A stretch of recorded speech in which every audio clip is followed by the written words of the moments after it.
Okay.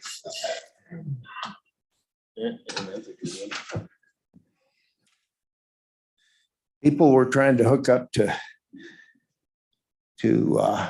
live coverage of the meeting, live streaming the meeting. Chairman Eklund, we are live now. We are live.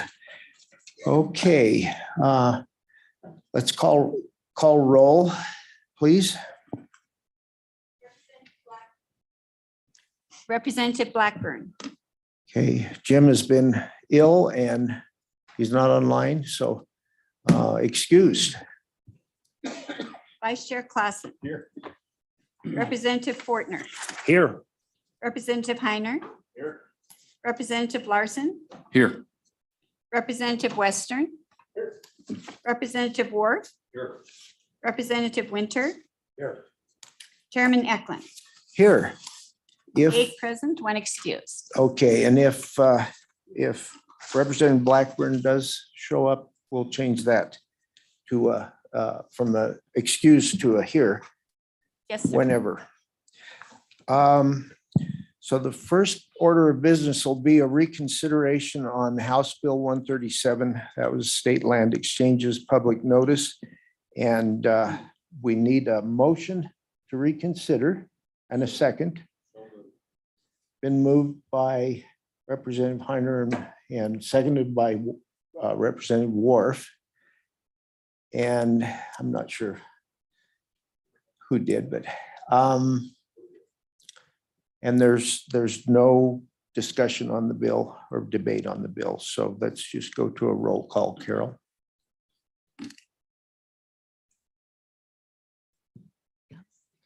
Representative Blackburn, Excused. Vice Chair Clausen, Aye. Representative Fortner, Aye. Representative Heiner, No. Representative Larson, No. Representative Western, Aye. Representative Wharf, Aye. Representative Winter, Aye. Chairman Eklund. No. Okay. The first bill or the second bill for our consideration will be. Chairman Eklund, Oh, would I'm you like to sorry. hear, would you like to hear the results? Yes, I would. Okay. I had it tallied. I'm sorry. Okay, that's right. There are 5 ayes, 3 noes, and 1 excuse. Bill passes. It is due pass. Yeah, my apologies to everybody. We were up late last night. And one of the members of our appropriations committee is here to share a bill with us. And it is a committee bill. And I'm going to turn it over to him. Go ahead, Representative Larson. Thank you. Thank you, Mr. Chairman and members of the committee. With your permission, I've asked Emily Solai from the governor's office to join me here to help the committee understand a little bit of the history. As long as I've been on tribal relations, there's been an effort between the tribes and the livestock board on a number of issues to coordinate state issues on the reservations. So like brand inspections, strays, the administration of Brucellosis has been one that has been out there that Director True has been working on, and the former state veterinarian Jim Logan has worked on for a long time in trying to navigate and respect the sovereignty of the tribes and their geographic boundaries and in what takes place in there. Our current statutes as they apply to administration and oversight of Brucellosis are state statutes and really don't have a mechanism in there for administration for producers on the reservation. Our governor's office, under the direction of Emily, meets with the tribes on a quarterly basis and reviews things. And last year, about this time, in meeting with the tribes, one of the councilmen from the Northern Arapaho tribe, Stephen Fastorch, I believe, in talking about Brucellosis issues, asked if tribal or not just tribal, but any producer on the reservation was eligible to participate in the programs that are in statute to help with reimbursement and other things on herds that are impacted by brucellosis. The answer to that in research, and it was no, there wasn't a mechanism. And so Emily approached Chairman Ellis and I and asked if we would take up this matter in our tribal relations interim topics to see if we couldn't make those programs available for producers. And in essence, if you want to participate, if you want to be eligible, then you need to participate in the program. And so the challenge that we kind of had to navigate through was how then do we protect tribal interests, allow tribal members to participate in the brucellosis program, and then make them eligible for reimbursement programs that we have available to other producers who are not on tribal lands.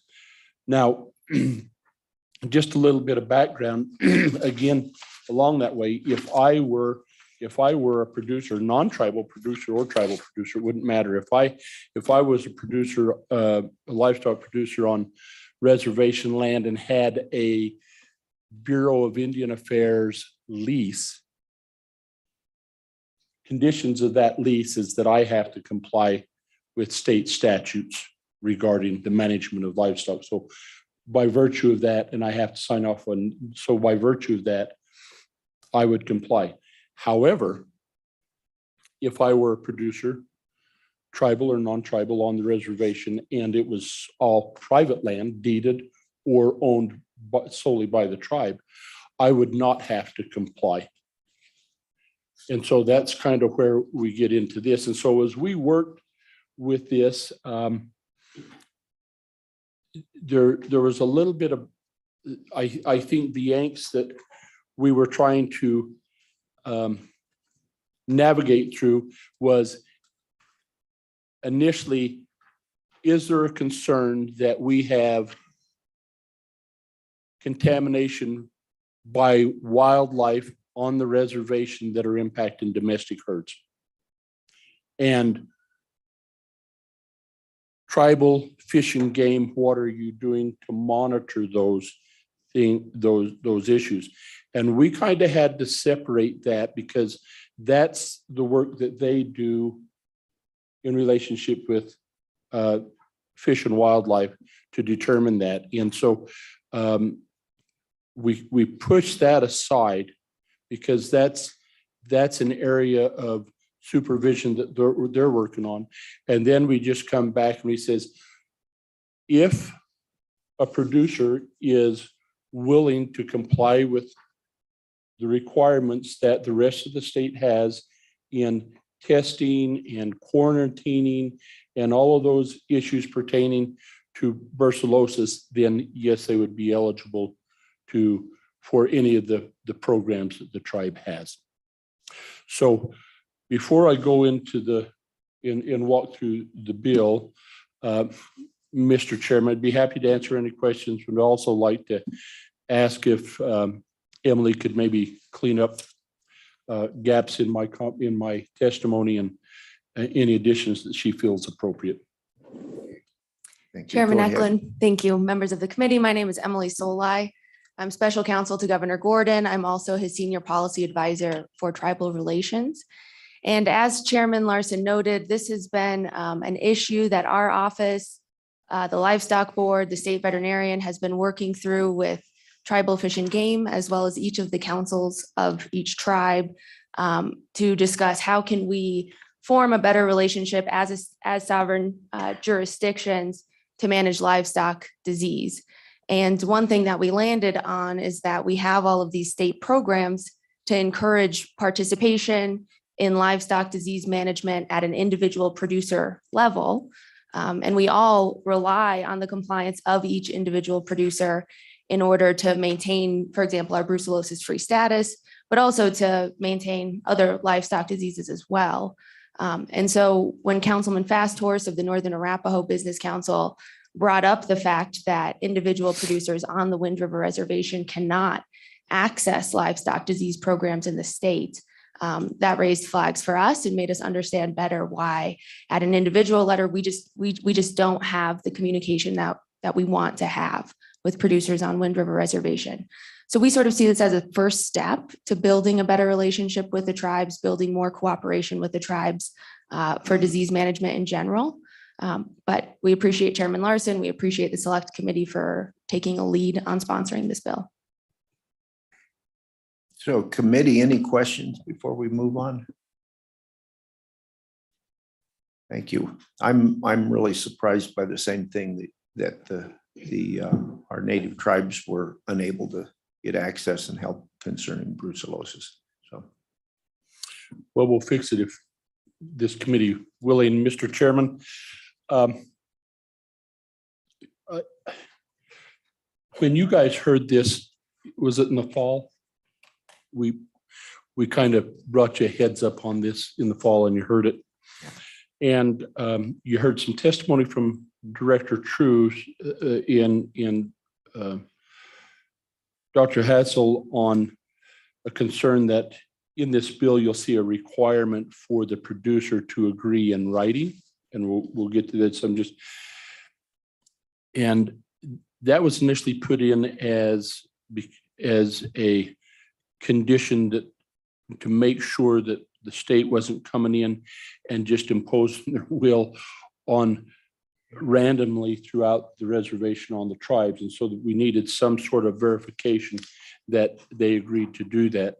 And so the Tribal Relations Committee had really held hard to this in writing thing. And Director True said, I just wish we didn't have this in writing. I just really set my jaw on that because we're trying to protect the interests of the tribe.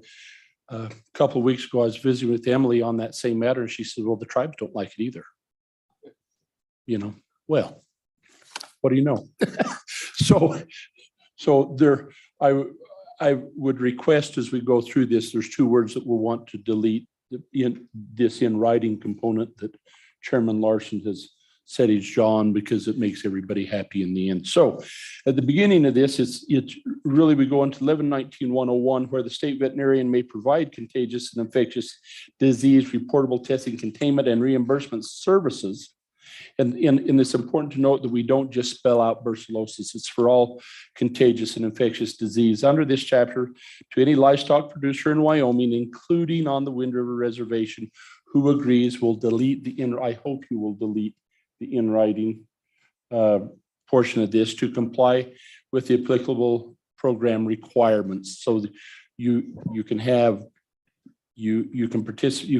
participate in the reimbursement if you participate in the program requirements. Rules and any other orders, regulations issued pursuant to the testing results. Services on the Wind River Reservation of this subsection may also be provided to a cooperative agreement, and this is kind of important to enter into between the livestock board and in consultation with the vet and with the two tribes. So and the reason that's important, so if you're an individual producer and you want to participate, you can. But in the future, if the tribes jointly want to expand this and make it a requirement somehow, this allows them to enter into an agreement with the state to do that and lays that groundwork. So we kind of have two avenues to do it. And then we go to 1119-214, that all livestock animals in Wyoming, including those belonging to a producer on the Wind River Reservation who receives services, and then goes on to talk about complying with that program. And then we conform the other programs of brucellosis and sale of diseased cattle to allow producers on the reservation to participate or be eligible. So, Mr. Chairman, that's really, there is the bill, and would be happy to answer any questions if members have one. Representative Wharf. Yes, Mr. Chairman, I guess I just, in your presentation, I had a couple of questions. You mentioned the fact that there's some consternation about having on page 2, line 8, in writing in the statute. But yet down on page 2, again, line 13, it talks about a cooperative agreement entered into. How do you enter into a cooperative agreement without having something in writing? Mr. Chairman. And so Representative Worf, it's two different components. So if this was just you as a producer, okay, that was wanting to participate or be eligible, if you agree to comply with the applicable program, you can do that. Okay.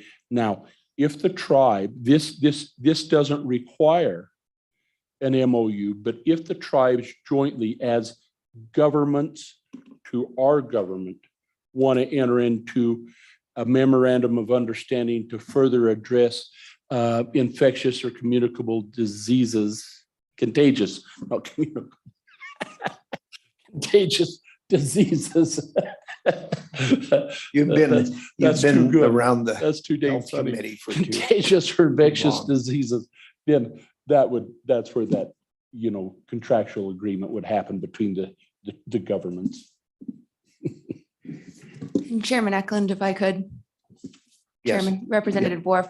I would just add that the tribe's concern with that in writing piece at an individual producer level is that it would serve as an obstacle to participation.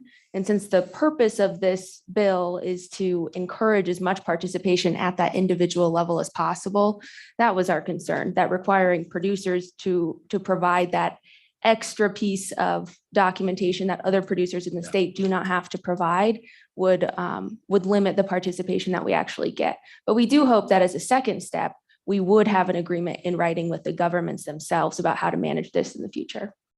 Yes, Mr. Chairman, thank you. And I guess that's my point. I'm uncomfortable to move forward with this if we don't have something, because obviously when you have two sovereign nations plus sovereign state, if you don't have something in writing, I can see how that can get sideways in a short order. But I agree, it's unrealistic to expect each individual to sign some type of agreement. I do think that I'm okay with removing the in writing, and I would be willing to make that amendment when the time is appropriate, Mr. Chair. Thank you. Representative Clausen.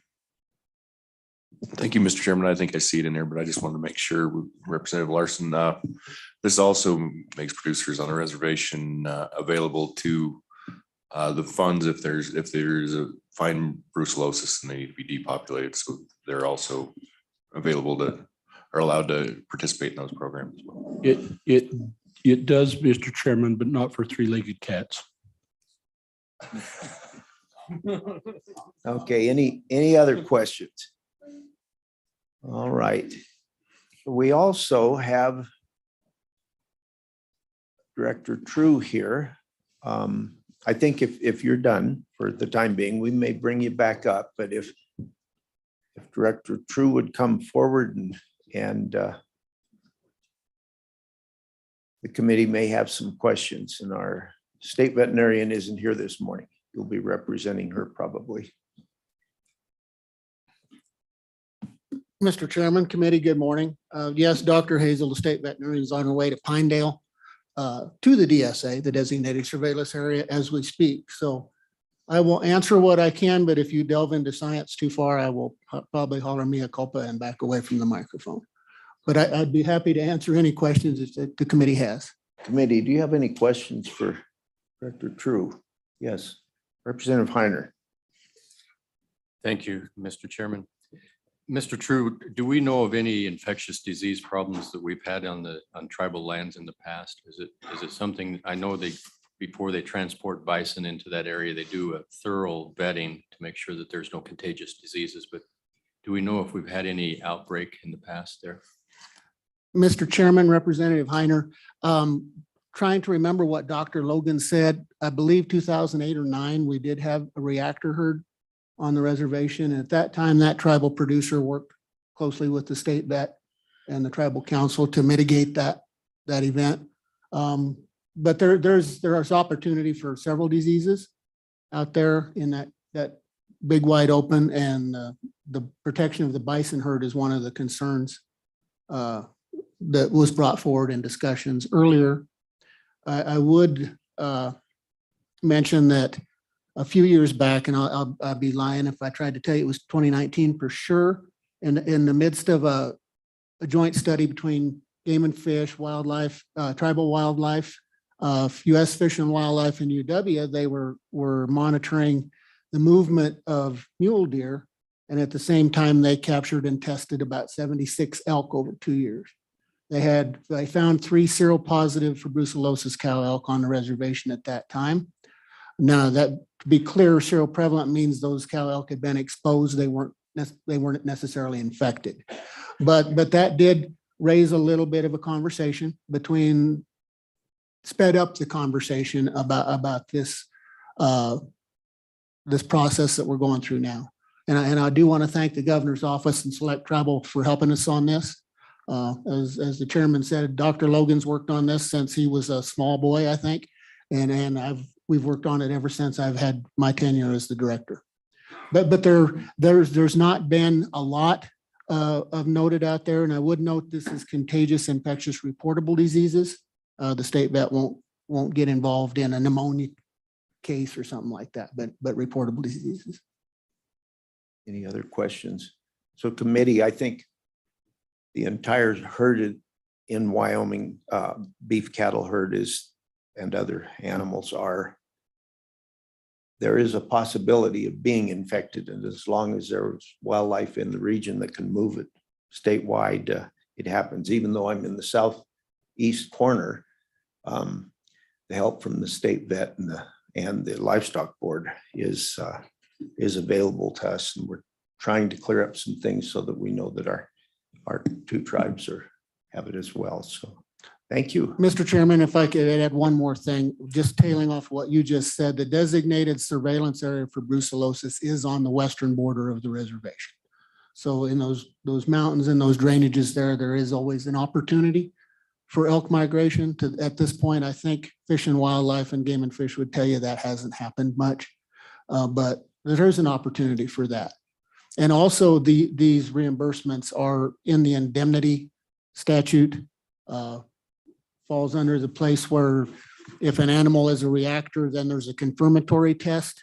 And then at that point, that animal must be necropsied and cultured to provide that. So at that point, there is a indemnification of that owner for that head of livestock or those few.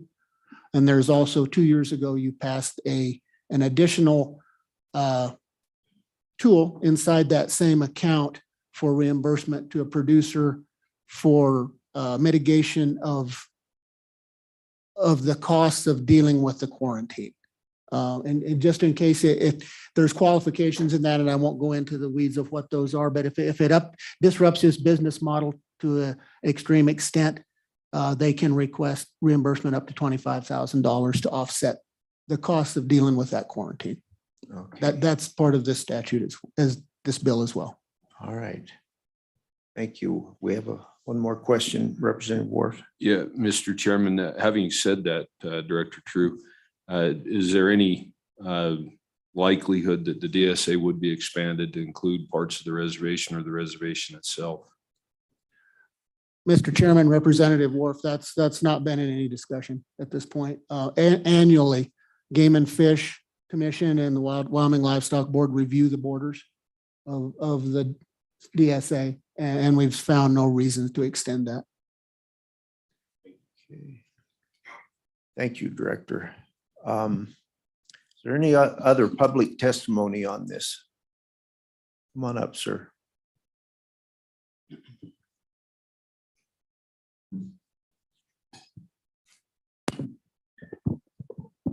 Good morning, Chairman, members of the committee. My name is Travis McNevin here on behalf of the Northern Arapahoe Business Council. We want to thank all the hard work that has gone into this from the state veterinarian, Director True, of course, the Tribal Relations Committee, and bringing this forward. The council fully recognizes the importance of particularly the brucellosis-free status for Wyoming. Other states, when there are cases, it impacts the entire state, whether that's, past cases, whether it be Park County, Sublette County, really any of the counties. If it shows up, the brucellosis-free status is, becomes in question. And that impacts all producers across the state, tribal producers, non-tribal producers, and whether they're within the exterior boundaries of the reservation or anywhere else in the state. So this is as Ms. Solai mentioned, a step towards moving towards greater participation and surveillance in an area. While that is currently relatively low risk, we still know those elk move, and we still know that those elk are not that terribly far up in where we do know that there is a reservoir for for brucellosis up higher in the mountains, and that it is at least conceivably possible that those things could get down into domestic livestock or the bison herd that is diseased. I mean, it is brucellosis free, but they would like to keep it, of course, out of that as well. It's very important. So certainly in support of this bill, as well as the two-word amendment for the reason of trying to increase participation at the individual producer level, and then be able to set up an arrangement now where we can also work towards agreements to be put in place between the two governments. And with that, I would take any questions. Committee questions? Thank you, Mr. McNibb. Thank you, Chairman.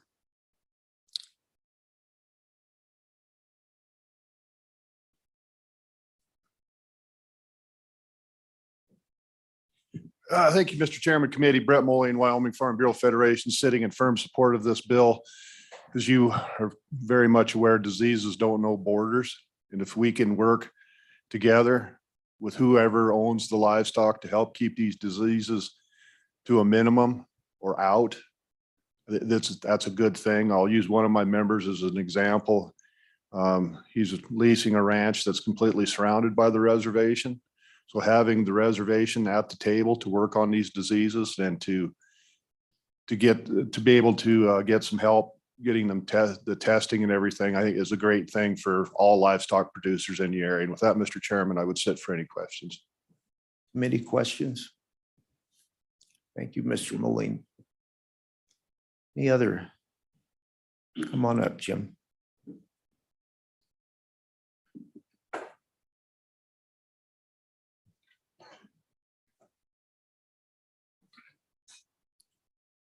Thank you, Mr. Chairman. Jim McGagnon with the Wyoming Stock Growers Association, and today also representing the Wyoming Wool Growers Association. And would just offer our support to this. I've heard very frequently from some of our members in the areas adjacent to the reservation expressing their concern that the practices they're engaged in, particularly if they're in the DSA on the west side, don't provide them the necessary protection if there is an engagement by tribal members or others on the tribal lands who are raising, in this case, cattle. But this is broad enough. It could also apply to disease issues that might affect the sheep industry as well. So we think this is a very positive step forward, and would urge your support of the bill, and would also support the amendment that's been suggested. With that, Mr. Chairman, I'd be happy to take any questions. Committee questions? Thank you, Mr. McGagnon. Any further testimony?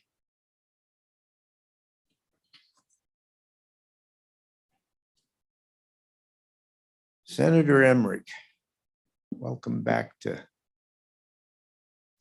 the hot seat. I'm just fine as the representative of the Veterinary Medicine Association, and we stand completely behind this bill as the amendment would come out. And I would stand for any questions, except it's just ditto. We're in favor. Any questions, committee? All right, thank you.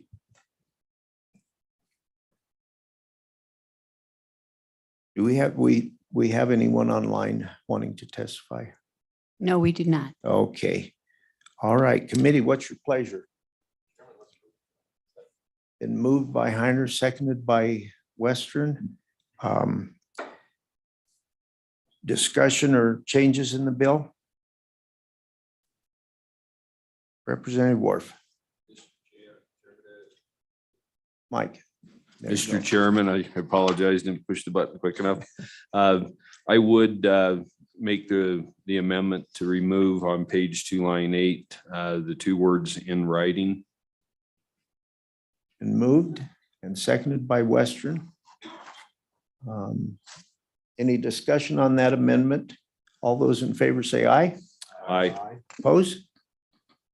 Thank you. Any other discussion on the bill? Question being called. Roll call, Carol. Representative Blackburn, Oh, excuse. Vice Chair Clausen. Aye. Representative Fortner, Aye. Representative Heiner. Representative Larson, Aye. Representative Western. Representative Wharf, Aye. Representative Winter. Chairman Eklund, Aye. 8 ayes, 1 excuse, do pass with amendments. Thank you. Thank you, Representative Larson. So the next bill for our consideration is House Bill 136. And I brought this bill and we will get into, looks like a one-liner and just shouldn't take long at all to do. And we've got 2 hours and we're gonna maybe have to use a great deal of that time to get through why this was brought. So this one-liner only pertains to high-capacity wells. That isn't in there, but it is in the rest of the law. It only deals with groundwater applications. And the line starts on page 2, that line 6. Any contested case hearing conducted under this section, the applicant or petitioner shall bear the burden of proof. And it seems pretty simple. Do you have any questions for me before I bring up testimony? Okay.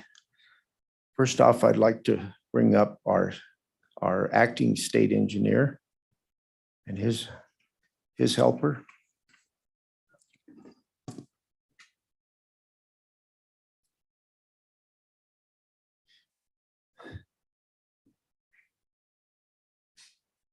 Good morning, Mr. Chairman. Brandon Gebhardt, interim state engineer. Good morning, Chairman Eklund, members of the committee. I'm Lisa Lindeman. Well, go ahead and. All right.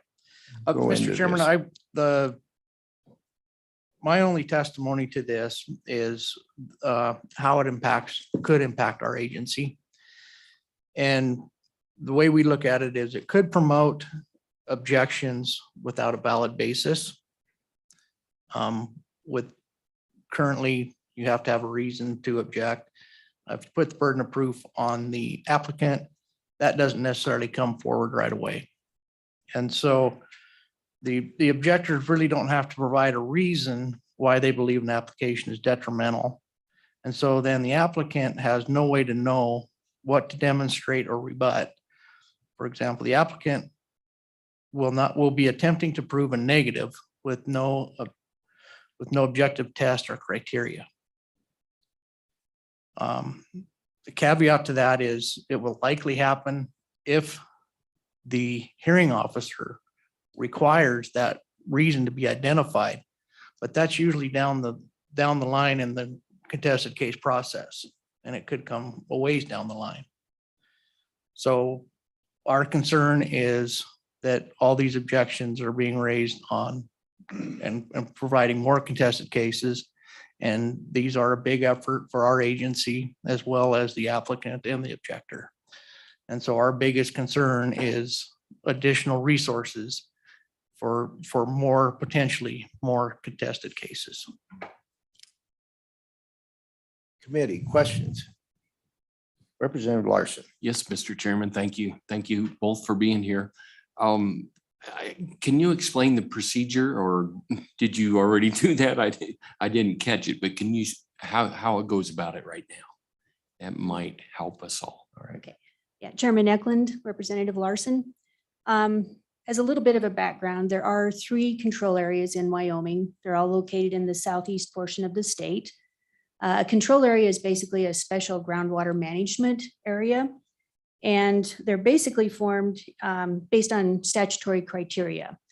If there are unappropriated waters, sorry, I misspoke. The use of underground water is approaching a use equal to the current recharge rate. Groundwater levels are declining or have declined excessively. There are conflicts between users that are occurring or will happen in the future. The waste of water is occurring, or there's other conditions that may exist or arise that require regulation of the protection of the public interest. So that being said, we have 3 control areas.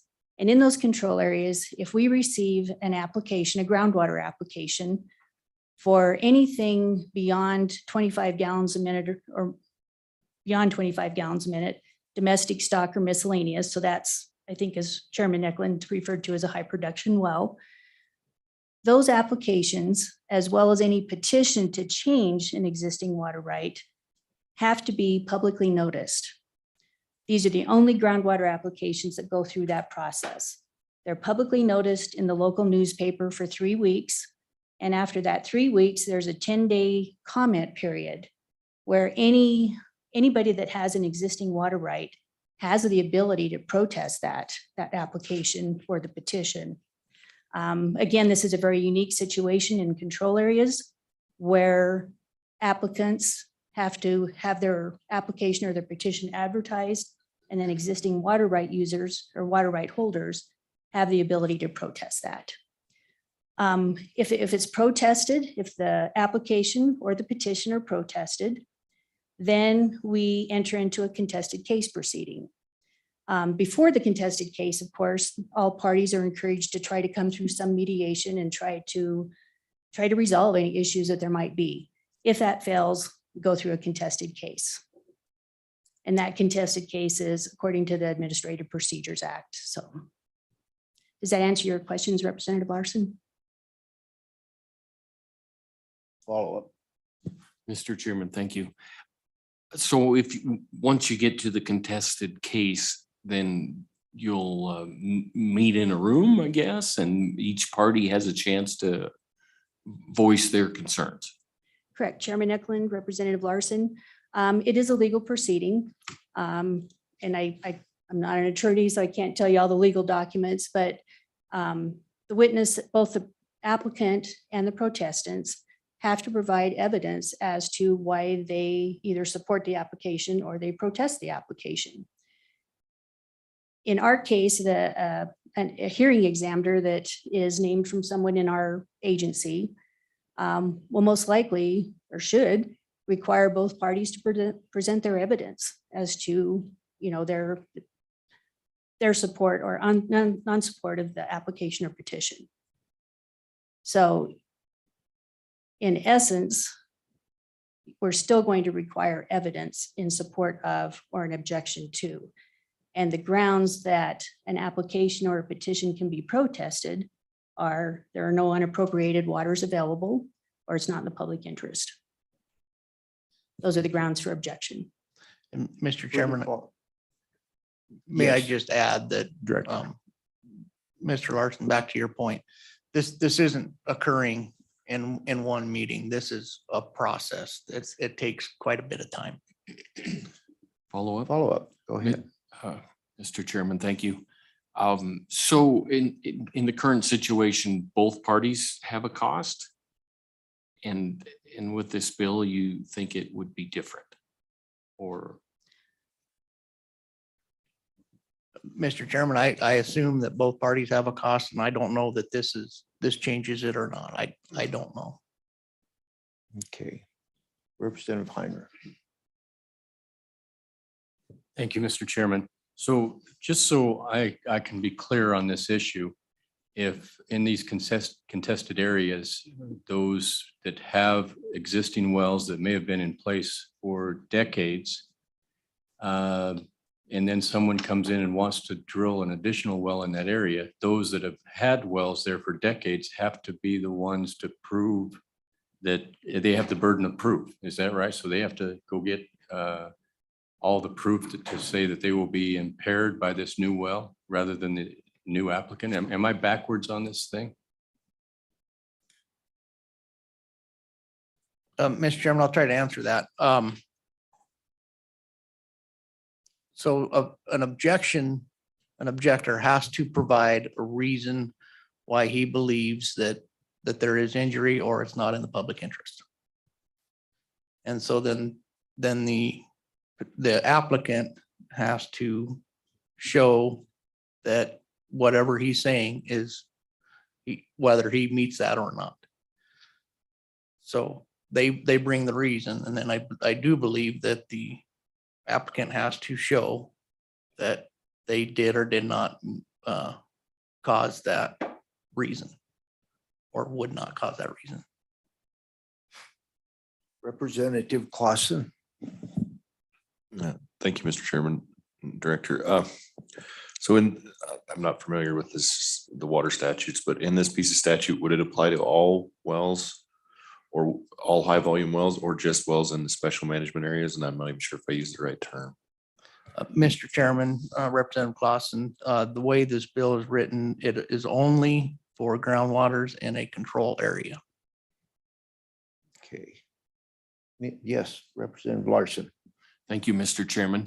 Currently, how many of these would you go through per year currently, or on average right now, maybe in the last 5 years? Is it 10 a year?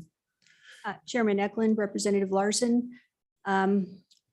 We have had one contested case in the last 5 years that is still ongoing. And I have 2 new applications in the Prairie Center control area that have been protested, and that may proceed to a contested case if mediation is not successful.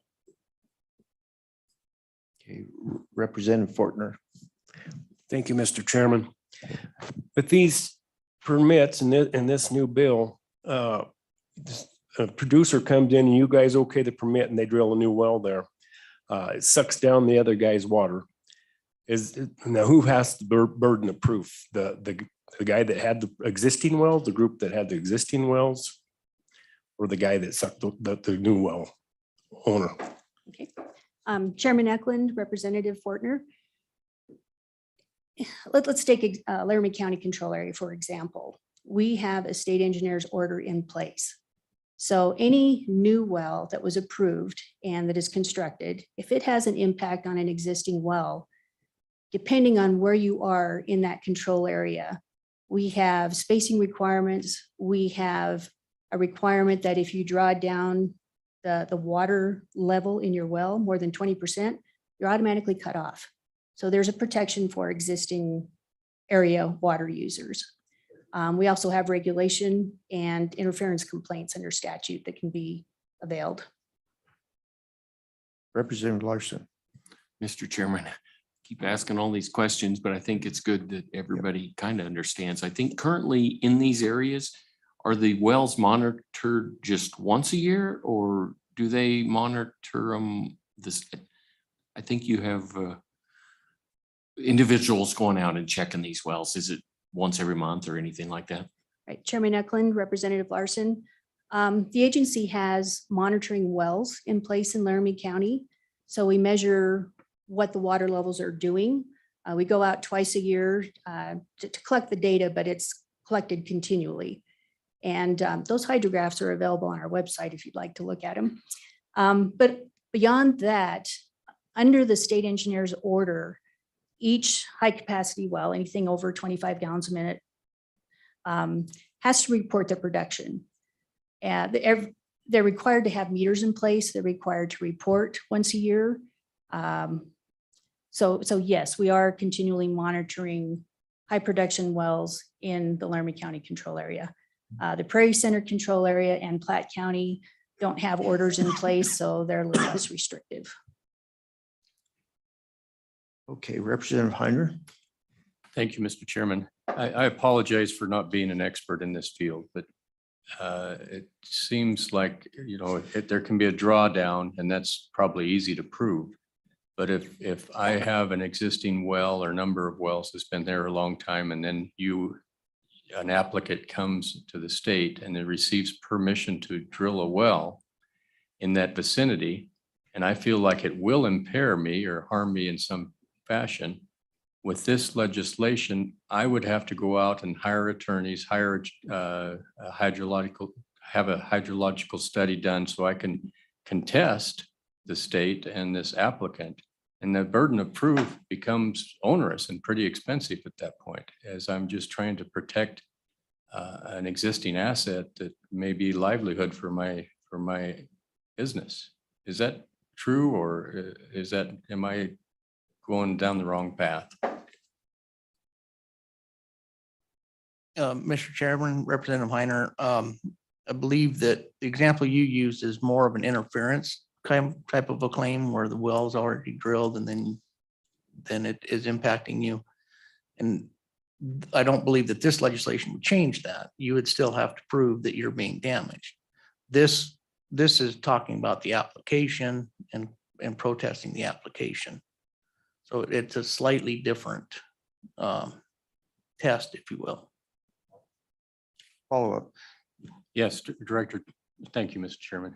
Director True. So it's pretty easy that if the well is drilled and I'm being impacted, to be able to demonstrate that with levels and, you know, and things like that. But I see this as something before the applicant actually drills his wells. I'm able to contest that before the state.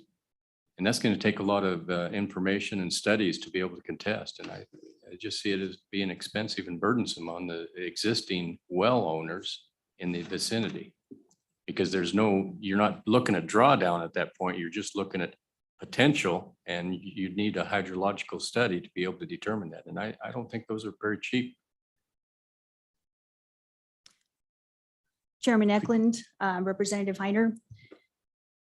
I don't think this proposed legislation changes the existing process. In any place else in the state, other than a control area, we're almost mandated, the agency is almost mandated by statute to approve any application that we receive. If the application is in complete form, if there's unappropriated waters, and if it's in the public interest, it's an automatic almost approval. It's not a rubber stamp, but pretty close, unless we have reason to determine otherwise. The control areas are unique in that an existing water right user actually has the ability to protest any new application. Again, if we proceed to a contested case, I think I think this proposed legislation almost prolongs that process, because through the contested case process, we're still going to ask for evidence from both parties. I think the hearing examiner would ask for evidentiary, for what basis you think your protest is based on. Are you up gradient from the proposed well? Are you down gradient? Do you think the proposed pumping of the well is going to propagate to impact your well? Those are the types of things that all parties are going to have to produce. The applicant is going to, of course, be in support of his application. The protestants are going to have to provide evidence as to why they think that their existing water rights are going to be impacted. So I think the process already addresses that issue through the contested case process. Representative Western. Thank you, Mr. Chairman. And I want to piggyback off my colleague's concern. So I understand we're just dealing with these control areas, but it says the petitioner shall bear the burden of proof. What would you guys deem as adequate evidence to reject this application? Because ultimately, being the board, that final decision rests is vested in your authority. Chairman Eklund, Representative Western, the only two things that the state engineer can look at, again, are unappropriated waters. If there are unappropriated waters, basically, is there water to use to permit, and is it in the public interest? So those are the two issues that we would look at. Follow up. Those are Mr. Chairman. And I appreciate that, but what specific evidence, what type of evidence, or example of a type of evidence that a petitioner would have to bring forward for you to deem to meet this standard, this threshold? Okay, Chairman Eklund, Representative Western.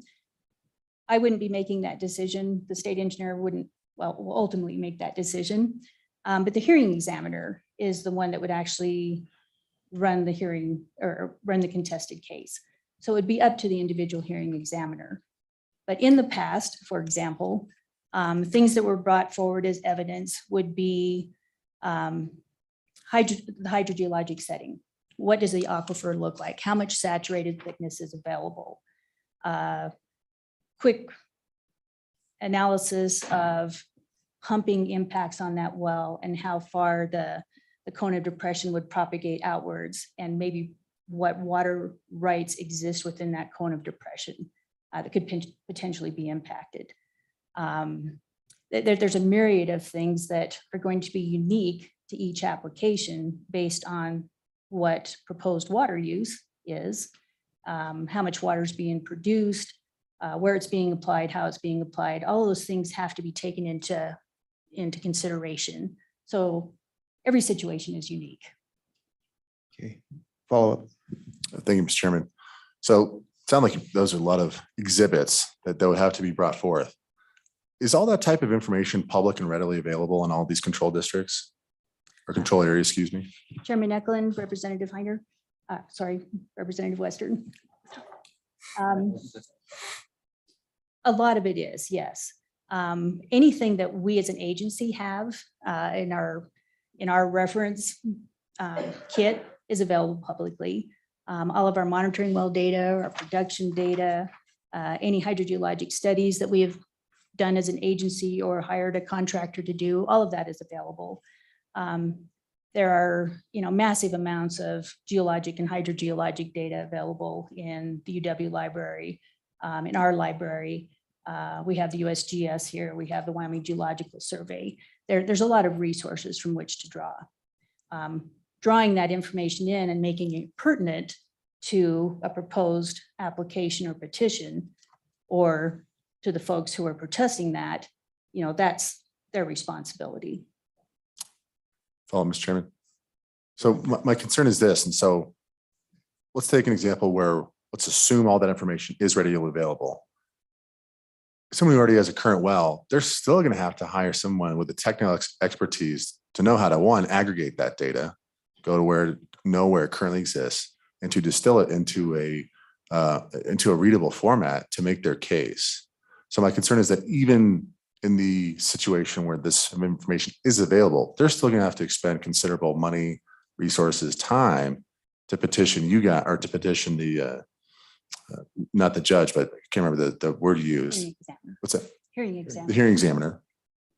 And that's if this information is already publicly available. In the event it's not, they're going to have to hire even more technical experts to gather all this type of data and information. And my concern is that all that burden is on the petitioner through no fault of their own. They're being put in the situation where they're on defense all of a sudden. Wouldn't you agree? Mr. Chairman, if I may, during the contested case, the hearing examiner is going to weigh testimony from both sides. And they're going to base their judgment based on who makes the best case.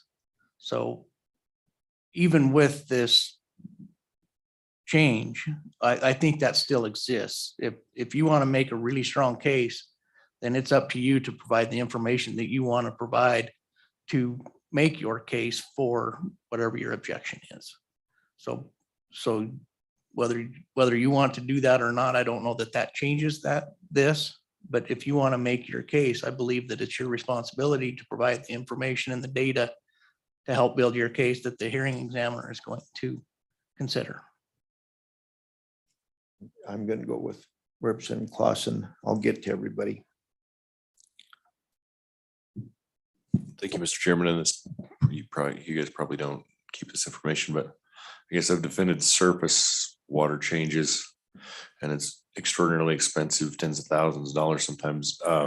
Is there some sort of a general cost estimate of what defending one of these things are? I can just imagine every single time a new well comes in, if you have an old well that's fairly cost prohibitive, but that's probably not with your agency. So if you know, if not, fine. Representative Clausen, we may have some other people around that can help us with that question. Representative Larson.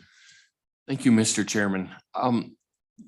So there is not a moratorium on applications for wells in these areas.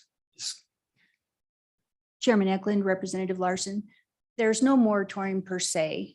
In the Laramie County control area, in the drawdown area, we are not permitting new high production wells.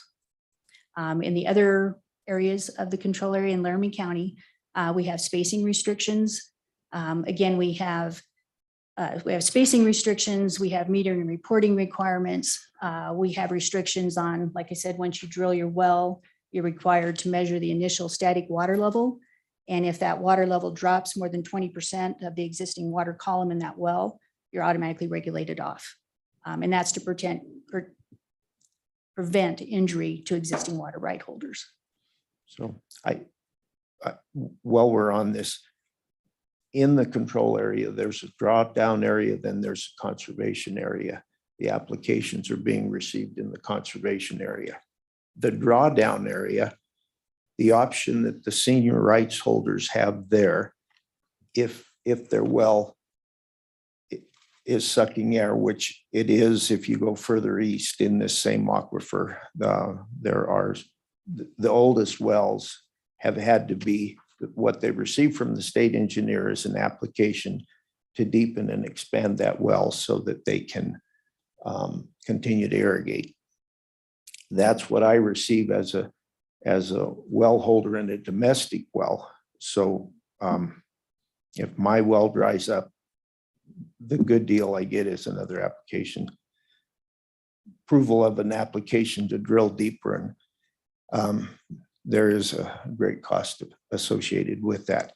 In this conservation area, there's been an order that has allowed applications and drilling to take place because there's a perception that there is water, more appropriated water, even though we've kind of had been down this road with other areas of our aquifer. Did I accurately describe what the deal is? Probably. I believe so. Okay. Representative Heiner. Thank you, Mr. Chairman, and your explanation is important and very well timed. So as Director True, so what we're trying to do here is put the burden of proof that there is unappropriated water available upon the applicant, and the burden of proof that there is not water available on the contestant, such that this engineer's office does not have to provide that burden of proof. Is that cutting to the chase, kind of what we're trying to do? Chairman Eklund, Representative Heiner, in the Laramie County control area, we contracted with an environmental consultant to perform a model. The model used existing static water level data that we had measured from, I think, 200 and some wells across Laramie County, as well as from our own monitor well network. And after the model was done, the consensus of the model was there is unappropriated water. There is water available to develop in the conservation area, in the High Plains Aquifer, in the Laramie County control area.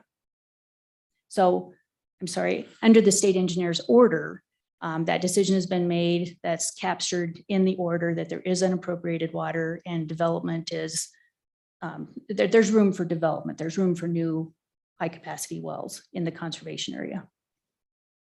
This study you're talking about, is this the Amec study? Yes, Chairman Eklund. Okay, and that was a hydrological study that I'm gonna argue that I thought things might be okay for more drilling until I listened to the final Amec report, and the hydrological study seemed to indicate that this aquifer does not recharge or begin to recharge at the rate that we are drawing it down.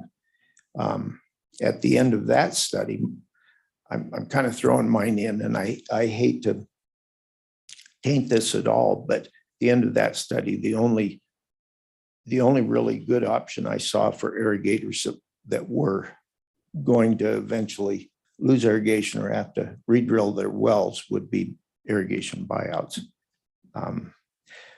So we have another question down here, but we have different interpretations of what that Amec study said. I guess you pretty much answered the first one, that the main reason is the depletion of aquifers. So now, in my opinion, we got probably more now, several different competitors for this water. Other than irrigation, we got industry out there, and they're using a lot of it, and they're getting a lot of senior water rights in areas where we was told we could never have them, like up in northeastern Wyoming. Some water was laid back for another city south of Gillette there. And then now we get industry come in and they're sucking that water off and using it for fracks and stuff like that. But anyways, at that point in time, there again, it's a burden of proof. These guys come in and drill massive wells, whether it's extract or inject, and the ranchers around or subdivisions around, they have a hard time coming up with that money to justify that, just like my friends here in this committee has been talking. So anyways, what's the main reason for this change of this bill, for this bill period, I guess, other than getting more information? Mr. Chairman, we weren't party to the development of the bill, so I don't think I can answer the reason behind why the bill is presented. I can answer that, and then we'll probably do some changing around here. The reason for this one-liner is to clarify existing law and how the law should work. And so it's a fairly small but subtle but substantial change to Wyoming water law. And with that, I think it's fair, because most of the people in this room I represent, also our agency who is here testifying, and it's my bill, and it concerns contested cases, and I'm going to turn the administration and the chair over to my Vice Chairman Clausen, and I'll just not have the option to reply to just about everything. You're in charge, sir. I guess, any more questions? Representative Wharf.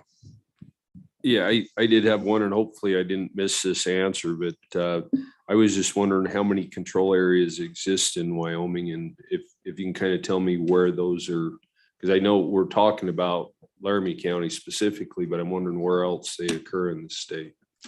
Go ahead. Thank you.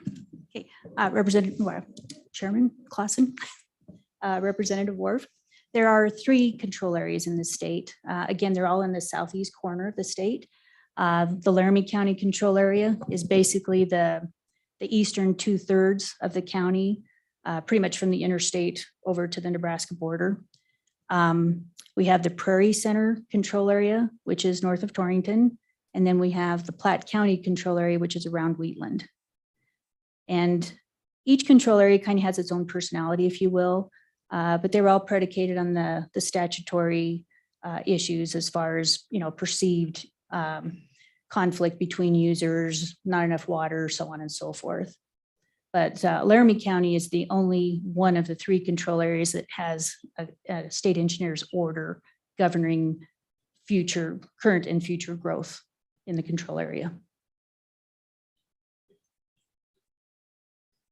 Any other questions for Representative Larson? Chairman Clausen, thank you. How does this relate to our neighboring states? Are they somewhat involved in some of the decisions you make? Go ahead. Chairman Clausen, Representative Larson, decisions as far as management of water or control areas or? Mr. Chairman, essentially the groundwater level, I suppose, that might affect the neighboring state to the east. Nebraska. We do have North Platte compacts and decrees. As far as the control area itself, we don't have anything within the state engineer's order or the control area mandating that, you know, so much water be released beyond the borders or anything like that, or managing our water levels. This is strictly for Wyoming users and particularly Laramie County. Any other questions from the committee for the agency? Thank you, Director Gephardt. Do we have any more public testimony? Or is this the order that people are signing? Probably so. We have. Go ahead, Chairman. I'm so familiar with it. I do know which people probably need to be able to come up here, and I guess. Do I need to? One of the, yeah, I'd ask. Request that you start calling some of these people up. Thank you, Mr. Chairman. I guess next signed up for testimony, Alan Kirkbride.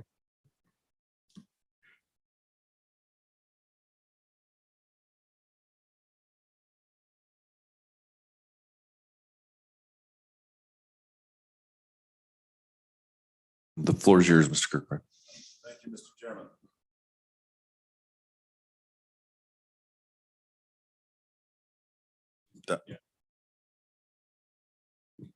Green.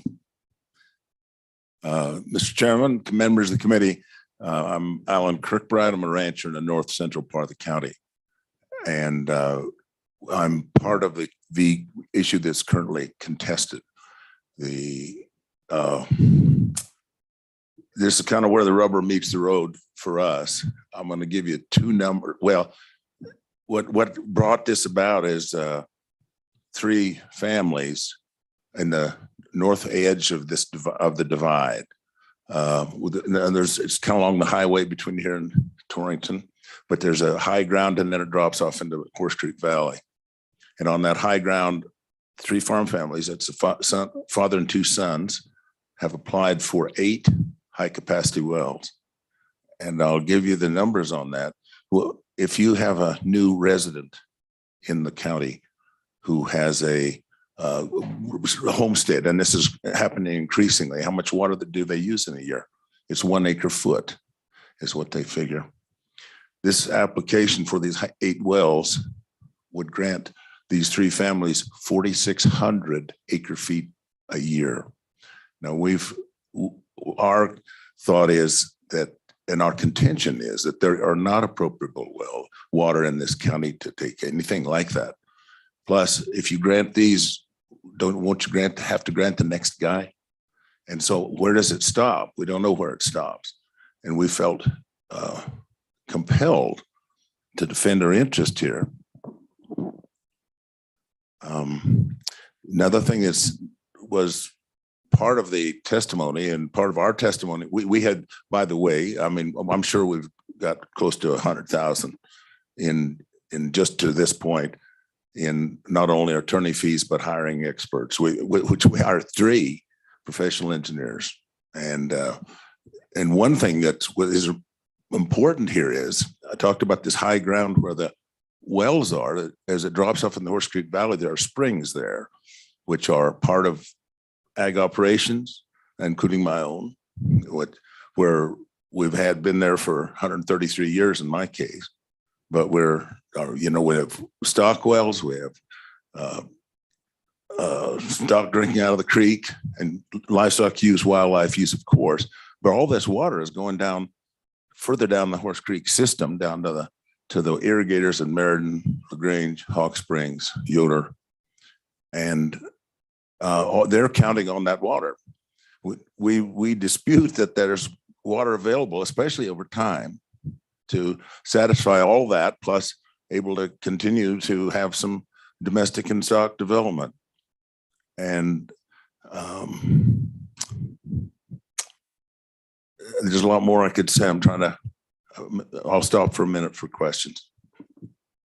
Any questions for Mr. Kirkbride? Chairman Ecklund. Could you explain this divide? I'm on top of this rim as well, and how it affects your springs and. Yes, and, go ahead. water You know that coming out divide of kind of starts up here, Mr. Chairman, starts up here at Granite Canyon, and there's a gentle divide all the way to Big Springs, Nebraska. It shines on this divide, and it divides the North and South Platte drainages. And so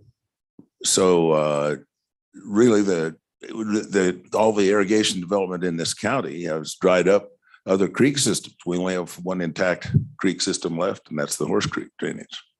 And these are poised over the top.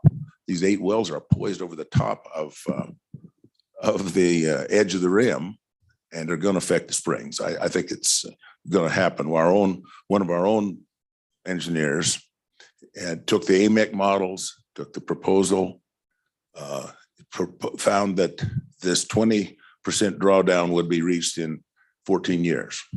Now, if you've got a 300-foot column of water, that's drawing it down 50 feet or 60 feet, isn't it? And in 14 years, they're going to have to shut those wells off according to the order. But you cannot imagine that isn't going to affect the other water table and water users. It's even going to potentially affect those in the east end of the county where we have established irrigators. It's probably there, but the water is certainly flowing kind of east-northeast and toward LaGrange, shall we say. And it's going to really take out those springs, which I think are a tragic potential. Any other questions for Mr. Kirkbride? Go ahead, Representative Portner. Thank you, Chairman Clausen. In your opinion, will this piece of legislation help you? Is this, I'm assuming it was crafted for people like you, folks like you. Yes. Go ahead, Mr. Chairman. Mr. Chairman Clausen and the Representative Fortner. Yes, I think it will. Kind of because I think we've got to start looking at water differently. And we've kind of been almost a default position, the state engineer's office, to just grant a permit if nobody says anything. So we've had to say something. And here we are in middle of this thing, probably not at all the end of it. And we think it'll help because, the applicant doesn't have anything to lose in this whole process, but his $50 permits. And in this case, 8 of them, $400. He's got nothing to lose by applying and everything to gain. Well, the control of this massive amount of water, which he will then own in perpetuity. The rest of us, we have nothing to gain at all. At our best, we get back status quo if we win our position. So we do think it's a step toward looking at water in a far more in a reality where it's just a finite resource and going down. Follow-up, Representative Portner. Thank you, Chairman. That was my follow-up question. Would it, in your opinion, would the new guy coming in to apply for new water, would in your opinion, would the burden of proof should it be on him? Go ahead, Mr. Since you're already established. Thank you. Mr. Chairman, Representative Fortner, yes, sir. We think it should be. It seems like it's unfair for us to all of a sudden have to defend something that we have nothing to gain from. Any other questions for Mr. Kirkbride? Thank you, Mr. Kirkbride. Mm-hmm. Thank you. Next on our list of people signed up to testify, Jim Pike.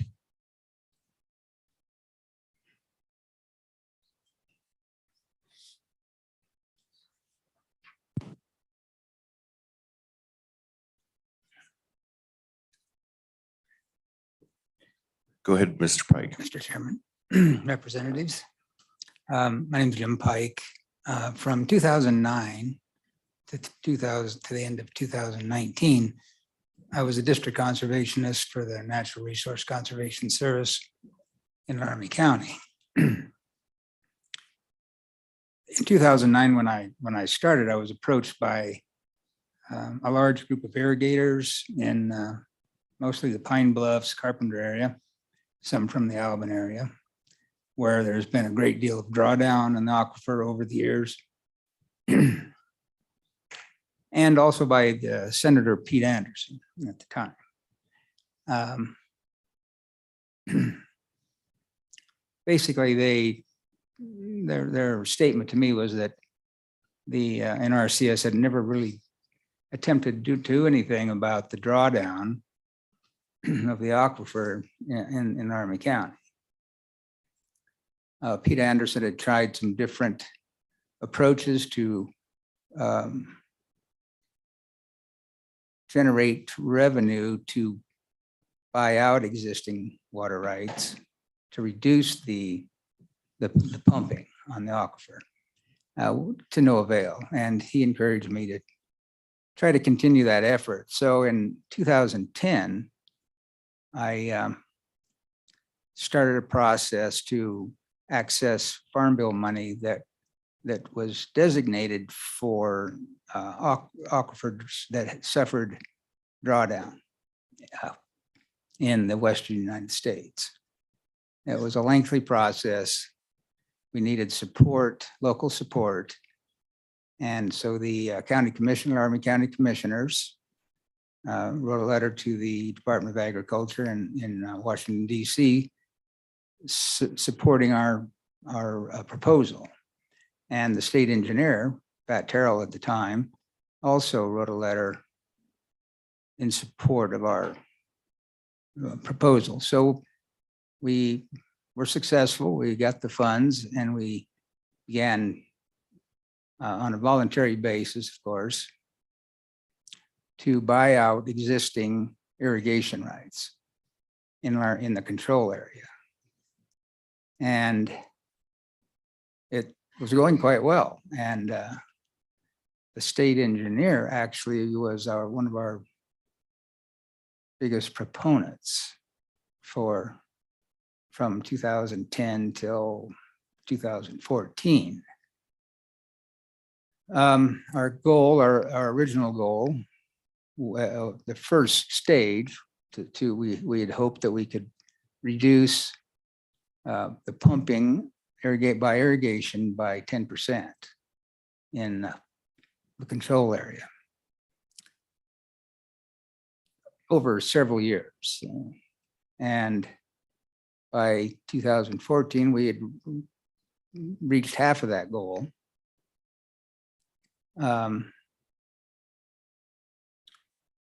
And then in 2015, there was kind of a dramatic change in the position of the state engineer. He issued the order. They've been operating on temporary orders, which banned, which basically prevented irrigation wells from being drilled. And then the new order opened the door. And along with pressure from oil and gas exploration, which we all, we need in Wyoming, obviously, but the order then opened the door for additional wells after the state engineer, when we originally met in 2010, had told me he would protect the savings that we acquired through the program. It was called AWEP, Agricultural Water Enhancement Program. So once the order was issued, I discontinued the program in Laramie County. I didn't want to risk taxpayers' money buying out irrigation rights if the state was going to continue to issue new permits. That made no sense. And so that's basically was my role up to 2015. currently I do live in the control area and am contesting the current case that Mr. Kirkbright referred to. So maybe I should stop here, Mr. Chairman and representatives, and see if you have any questions, sir. Do we have any questions for Mr. Pike? Chairman Eklund. Yeah, Mr. Pike, could you also on the front page of this legislation, there's a page 116, and this is existing law. After receiving the advice of the Control Area Advisory Board that there are unappropriated waters in the proposed source, could you go into a little bit about the role of the advisory board? And you're familiar with them, correct? Go ahead, Mr. Yes, Pike. sir. Yes, thank you, Mr. Chairman.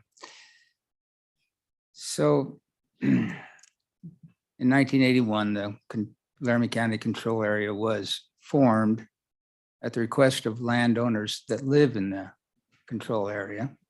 There were two smaller control areas prior to that.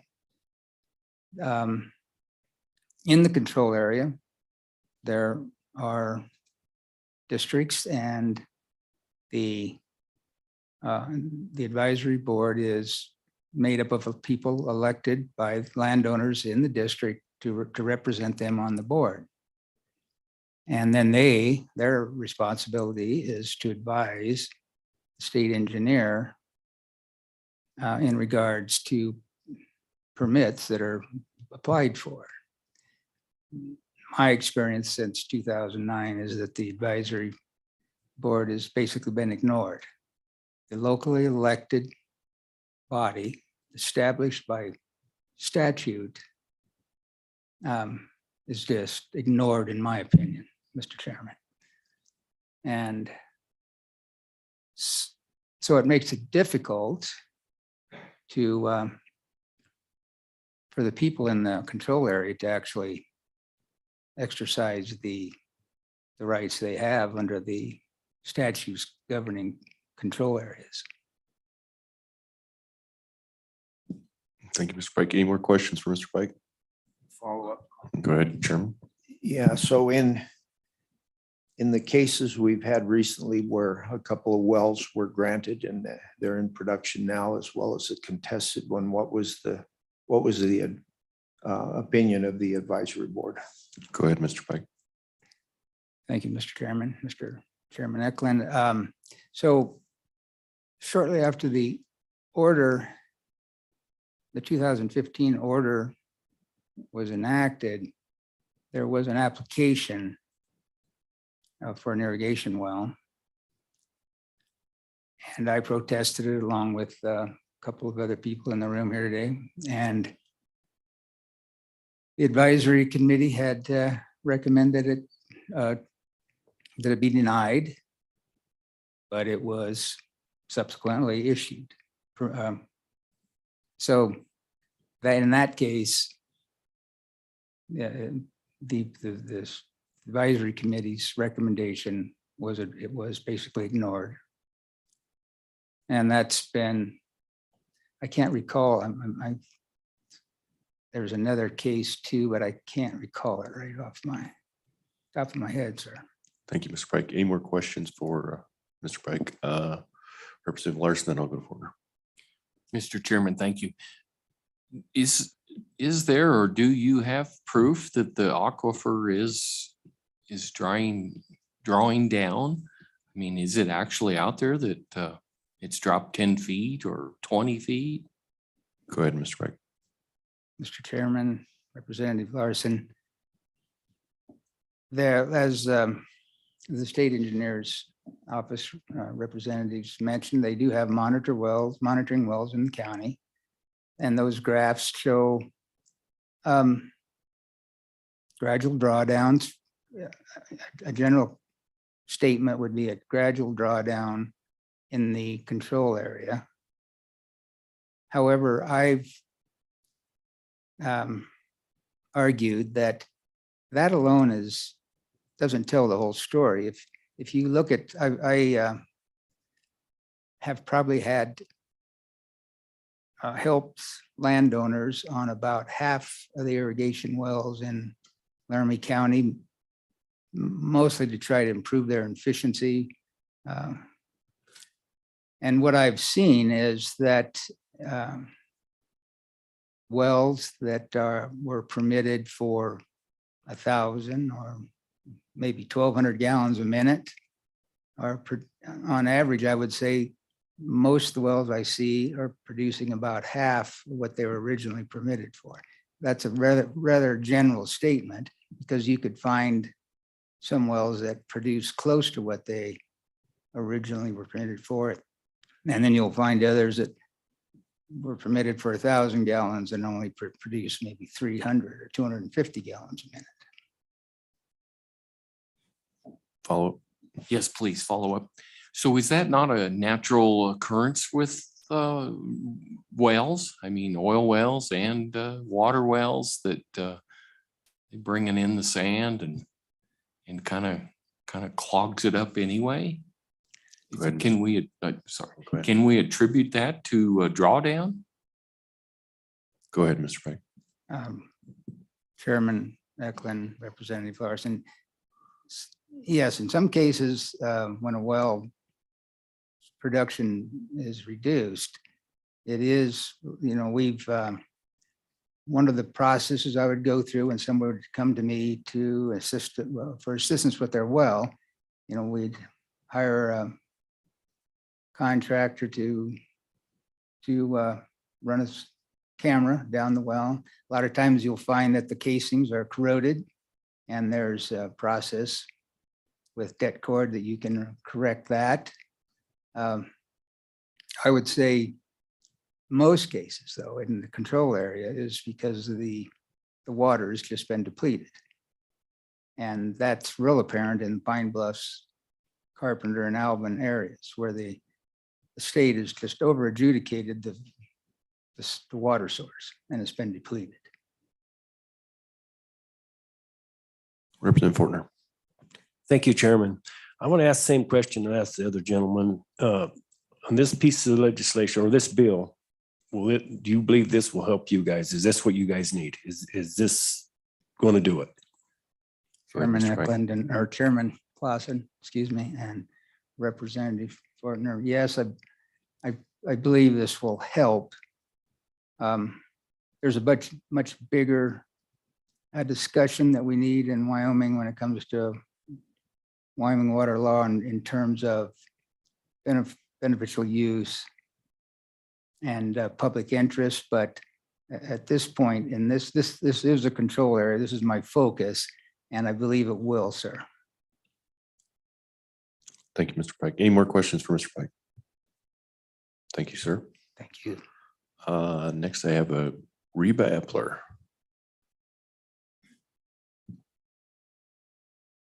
Go ahead, ma'am. The floor is yours. Hi, my name is Reba Epler, Chairman Eklund, Chairman Clausen, representatives. I'm an attorney and I'm also a landowner in Laramie County and Albany County, Wyoming. I helped represent a number of landowners in the contested case. And I support John and all of you in adopting this legislation because it will help landowners. It will help senior landowners, senior surface right holders, and senior groundwater right holders. It's a common sense piece of legislation because as it currently stands, we believe that if you're going to apply for a large amount of groundwater in a control area, in an area where there's already declining groundwater levels, you should bear the burden of proof. You should show that you're not going to harm other appropriators. Elwood Mead, the first state engineer and one of the original constructors of the Constitution and our original water laws, said that he discriminated against injurious claims to water and extravagant claims to water. So if you're going to apply for a groundwater right in a control area, you should be prepared to show that you're not going to harm other water right holders in the area. And in this case, there are a number of surface water right holders that need to be considered. And back in 1941, there was a hydrologist engineer named Tice, and he created an equation that said that when you take groundwater out of the aquifer, eventually those cones of depression will interfere and intersect with streams. And that principle has been developed over time and was really developed in a hydrological paper written by Stan Leek and a guy named Barlow. And that's about the interference of surface water by groundwater pumping. And that's one of our greatest concerns. So if a person does apply for a groundwater right, they should also be prepared to show that they're not going to interfere with senior surface water rights. And in this case, there are many, many people who feel that the surface groundwater rights are going to be interfered with. So that's one of the main reasons behind this legislation, is that the burden of proof should obviously be on the applicant and not divided between the applicant and the contestant. It's not fair. If you have an existing water right, you shouldn't have to spend close to $200,000 in our case. Most ranchers don't have that. Unfortunately, we've been able to have a large community effort to support us, but I can't say that that'll be the case in every instance. Sometimes there is only one ranch that'll be affected, and the entire community won't be able to come together to support them, to hire hydrologists, geologists, map makers. We had surveyors come and testify. There was a lot of people that came and testified in our case. And so we feel that the applicant really should be the one responsible to show that they are not going to injure other water right holders. And therefore, I really promote this bill and support all of you in adopting it, moving it forward to the floor. Do we have any questions for Ms. Epler? Representative Orr.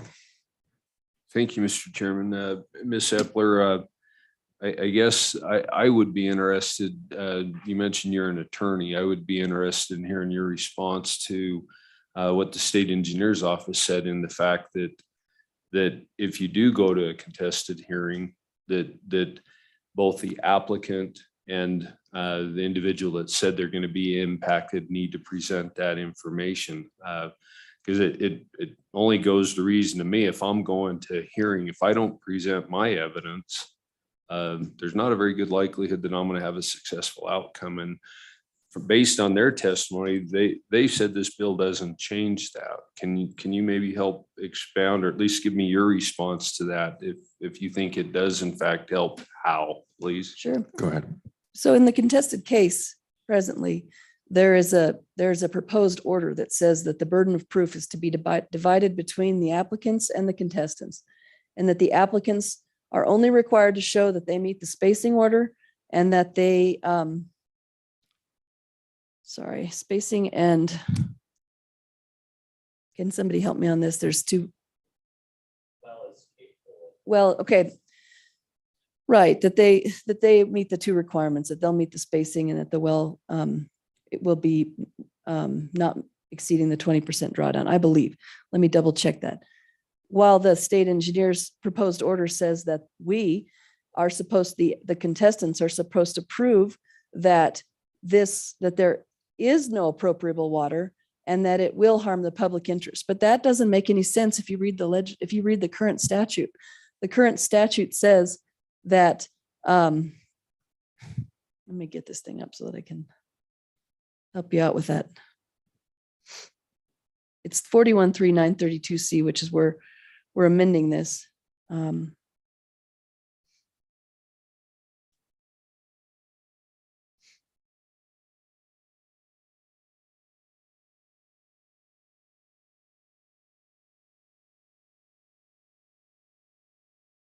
Okay, so we're required to prove that there is no appropriable water and that the proposed use would be detrimental to the public interest. But if you look at the plain language of the statute, it's contrary to that. It says that the applicant has to show that there is appropriable water and that their use would not be detrimental to the public interest. And what the state has said is that we're requiring them to prove a negative, but that is true. You should show that your use will not harm the public interest, including other water right holders in the area. So that makes sense to me, that you not you necessarily, but the applicant would be required to show that they won't harm those things, that their use won't, that those cones of depression won't extend out so much to draw down springs and creeks in the area. That only makes sense.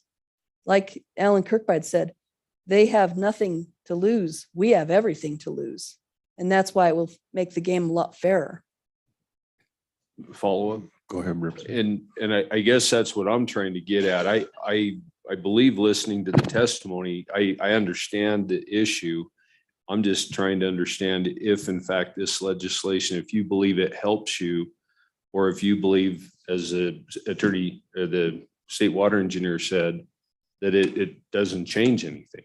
Well, that's what I'm trying to sort out. I'm not a water expert, so I'm trying to see if you feel that there is some protections provided by this, or if it's just going to still leave that burden on you as an impacted user. no, Go ahead. I feel that very Representative Worf, thank you for the question. Yes, that this does absolutely help the senior water right holders because, well, in our case, we still have to go through the courts to have this decided. But people who are in our position in the future, it will be very clear from the statute, and the state should not be opposed to this because it just simply clarifies who has the burden of proof. It doesn't hurt the state or require the state to have any more onerous burden put on them. They're still going to have a contested case hearing. So while it only requires the applicant to produce more evidence, in this case, the amount of evidence produced by the applicants was so minimal. And even their experts spoke about the concerns that they would have that these would impact surface water right holders. Even with that, that would be enough for me to deny these water rights. But we need clarification in the law that the applicant bears the burden of proof. It will help tremendously. It will help people. Yes, it's a good bill. Any more questions? Representative Larson. Mr. Chairman, I guess I'm having issues on this also, that I don't see how you could prove that you're going to draw down an aquifer if you haven't actually performed performed the well. Sure. It just doesn't make sense to me. Can I show you Go some of our exhibits? Would that help to show you what these look like, what modeling looks like? Would that be permissible if I was? I think our rules are we have to do handouts before. And Before? go through the LSO. But, Is there a chalkboard? I can draw this for you so you can understand how the modeling works. maybe offline after we get done. Is that? I can print it out, I can get it to you, but basically an aquifer has water in it. It's got properties. And when you drill a well, how fast the water gets to the well is really a function of the aquifer properties. And that can be modeled. And in this case, the state engineer has done some modeling. They hired a guy named Bern Hinckley out of Laramie to perform this thing called, or to prepare this thing called the Amec model. He did modeling in that. He showed what the impact will be from existing wells. And so if you look at that Amec model, the eastern half of Laramie County is red because the drawdown from those wells is showing that it's exceeding 50 feet. And there are some cases where it's 90 feet. It's pretty significant over there. So we can look at an aquifer through modeling and see what the proposed impacts are going to be. Is the model perfect? No, but it at least gives us some ideas. And we get more ideas about the aquifer characteristics the more data you get. But yes, we can model the impacts of a well. I don't know if you have an oil and gas background, but they model that all the time. What the decline curve is going to look like and how many more recoveries they're going to have to go in and how many more fracs. And so it's the same. It's the geological principles are similar in oil and gas as to water. It's just that the water is that much, it's right here at the surface and the oil is way down. But yes, cones of depression are probably both in oil and water. Any more questions for Ms. Epp? Thank you. Next up, did you have a question? More questions? All right, next up, we have Connor Nicholas.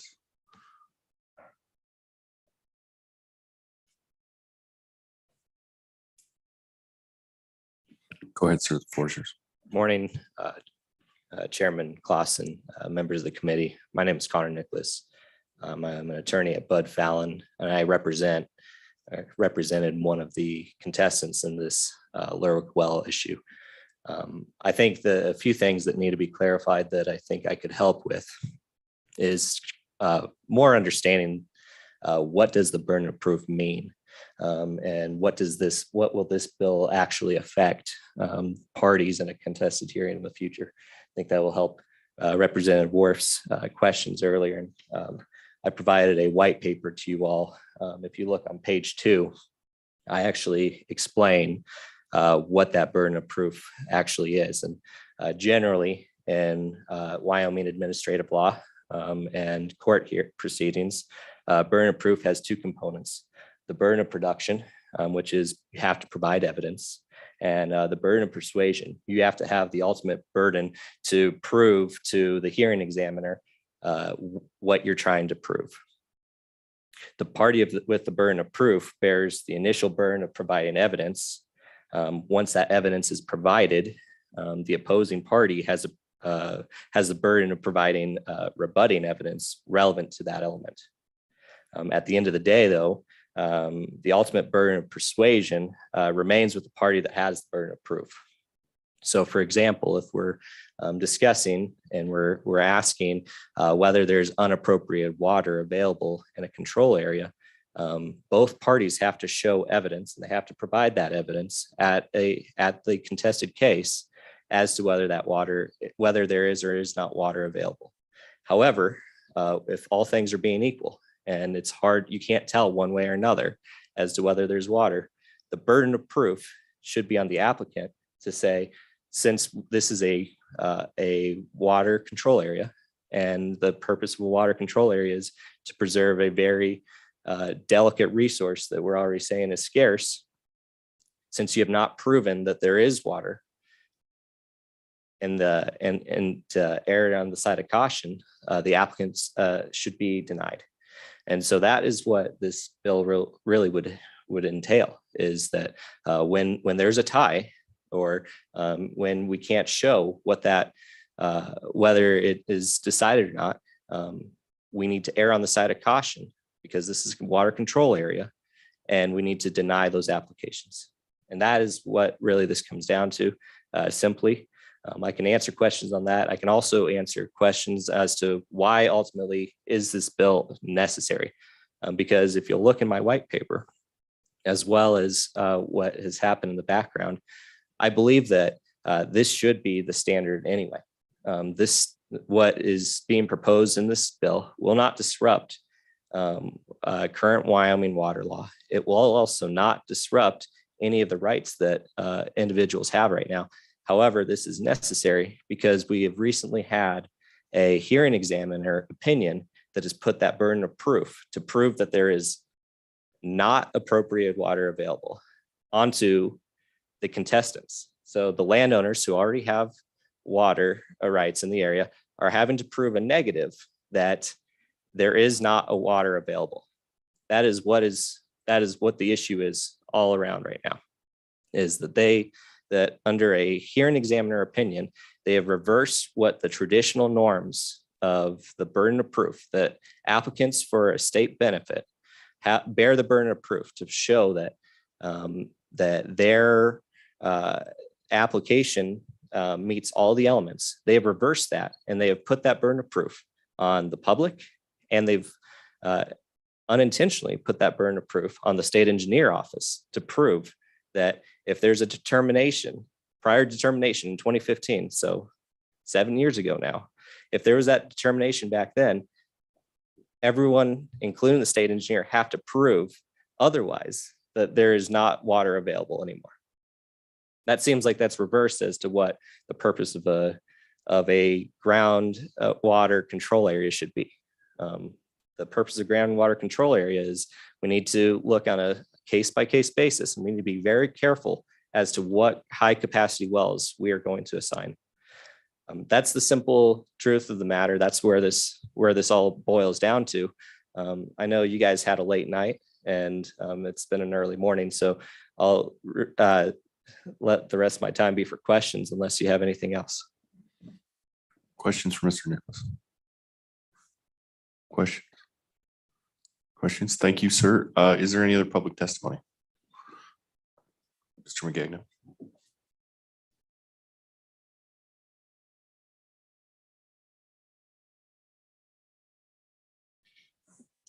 Go ahead, sir. The floor is yours. Thank you, Mr. Chairman, Acting Chairman, Jim McGagnon, representing the Wyoming Stockgrowers Association and Wyoming Wool Growers Association. And I'm not going to get into the legal arguments that have already been well presented to you, but I'm just looking at this on behalf of our members from sort of a common sense approach. The first is the state has issued me a right if I hold a water right. By the creation of the control area, the state has taken a significant step toward protecting that right. And it just seems logical that having issued the right, taken a step to protect it, that the state not put me in a position now where it's my obligation to defend that right. It's been granted by the state and protected by the state. And if someone is going to take an action, should infringe upon that right, that they should bear the burden. I shouldn't bear the burden of to defend the right that's already been granted to me in an approved process. So that's one thing I believe speaks in favor of this.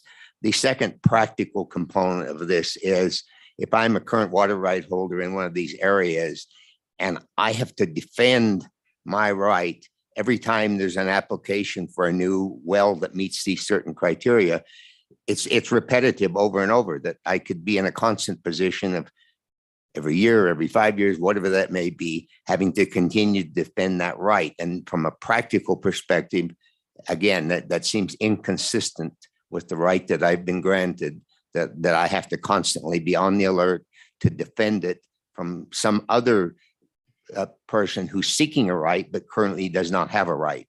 And with that, Mr. Chairman, in interest of time, I would welcome any questions and would urge your support for this amendment, which I think is very simple. I think it's the beginning of a process. At some point down the road, as water supplies become tighter in this state, in more areas of the state, and as we now have come to better understand through scientific work that's been done, the interconnection between groundwater and surface water, you may be facing some additional challenges that need to be addressed. But we believe this is a simple and straightforward first step that is appropriate to have your support today. Thank you.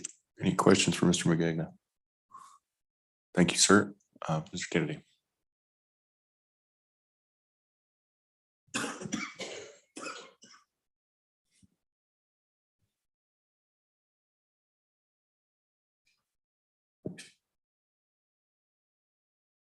Go ahead, the floor is yours.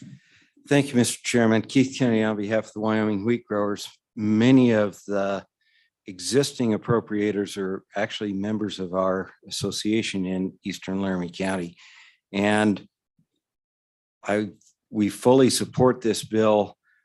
However, I would pose a question to you and to consider it perhaps first on committee of the whole or second reading. And I'll pose the question to you. If I am an existing appropriator with a well that's permitted and I need to make a new application to deepen that well because the aquifer has been drawn down by later appropriators, should I have a burden to prove that that's a valid right? And I would certainly agree with what Mr. McGagnon said, that at some point we're certainly going to have to clarify the connection between surface water and groundwater. And I going back on some of those earlier statements, I think we have to recognize the priority of the surface waters as well as the groundwaters when we take this into account. With that, I'd answer any questions of the committee if I can. Any questions for Mr. Kennedy? Representative Fortner. Thank you, Chairman. To me, a common sense approach to that would be you still own the same amount of water rights. You're just trying to get to them because of the drawdown.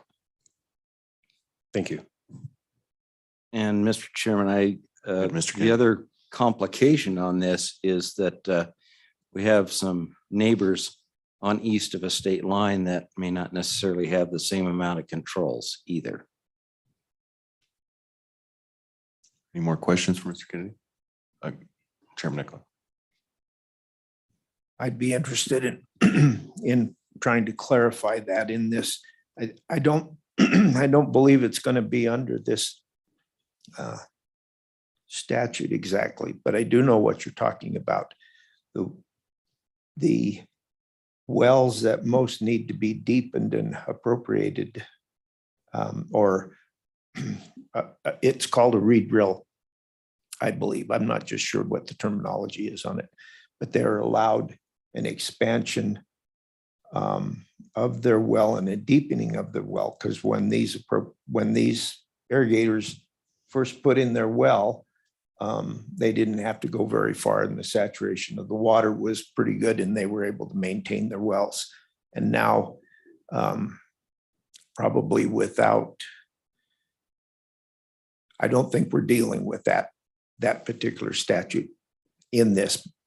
But without the ability to do that, the oldest wells, the most senior appropriated rights, would not be able to irrigate. And these people have hundreds of thousands of dollars tied up in pivots and equipment to irrigate. Any more questions for Mr. Kennedy? I don't know that that was a question, but wouldn't you agree?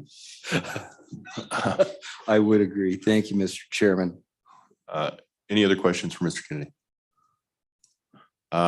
Before I take any more from the audience, I think we have someone on Zoom. Ms. Carter.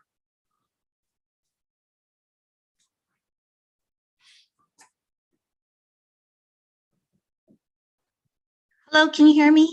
Yes, go ahead. Hi, my name is Terry Carter.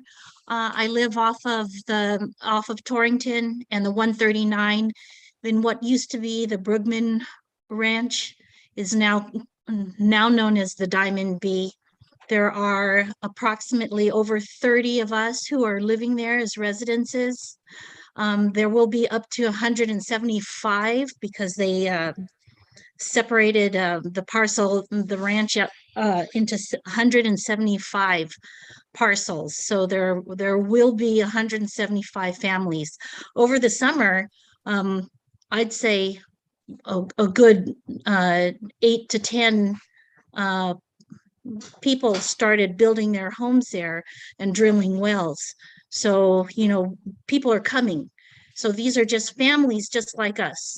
And the Lerwicks, all these applications, they're all around us. So I can't speak for any of my neighbors publicly, but we are concerned that this will dry up our water. And we live here. We're not ranchers. We're just people, and we're just residing here. I'd like you guys to just consider that all of these things, we live in this control area. It was one of the reasons why before we bought over there, we really researched the water. And we just want to make sure that you keep in mind the little people, just the residences, just the families who have poured everything that we own into living there. And we want to just make sure that you keep that in mind, that there are just plain old families out there who depend on their own wells, and these high capacity wells in these controlled areas will probably dry up the water in less than 50, 70 years. The question has come up about, is there proof? Well, there's study after study that you can just Google online from different universities all over the place about the aquifer and the usage and the anticipation of the aquifer drying up. So just imagine if you put these high capacity wells in this area, what will that do for all of the families in this concentrated area? only. That will completely ruin us and we would have no water. All of these families would have no water for their families. So a lot of us are trying to homestead over there. And then we wouldn't have any water either for our very few animals just to feed us. So please keep that in mind. We support this bill to put the burden of proof on the applicants. Thank you. Any questions for Ms. Carter? Committee, any questions? Any other public testimony on Zoom?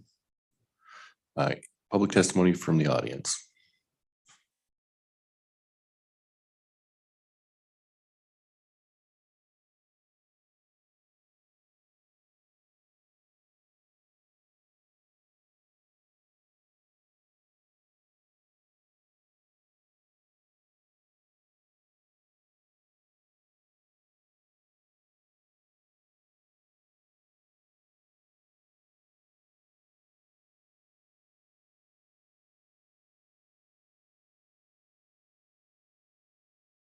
Testimony from the audience. Do we have any? I don't think we allow a second whack, but does anybody want to bring Ms. Epler back up? Somebody from the committee can. Would you like to ask a question? Mr. Wharf, would you like to ask a question to Ms. Epler? Yeah, Ms. Epler. Go ahead, did you Ms. have- Epler. Did you have something else you wanted to add in your testimony?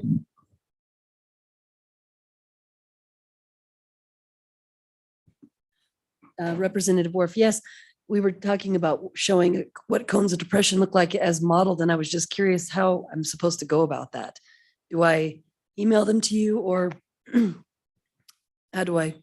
Email would probably be sufficient. Thank you. That answers my question. Any other testimony from the audience? With that, if there's no more testimony on Zoom, with that, we'll close public testimony. Representative Mr. Larson. Chairman, I have a question for the agency, I think I'd like to ask. Could we bring the agency back up? Maybe we have to step out and get the director.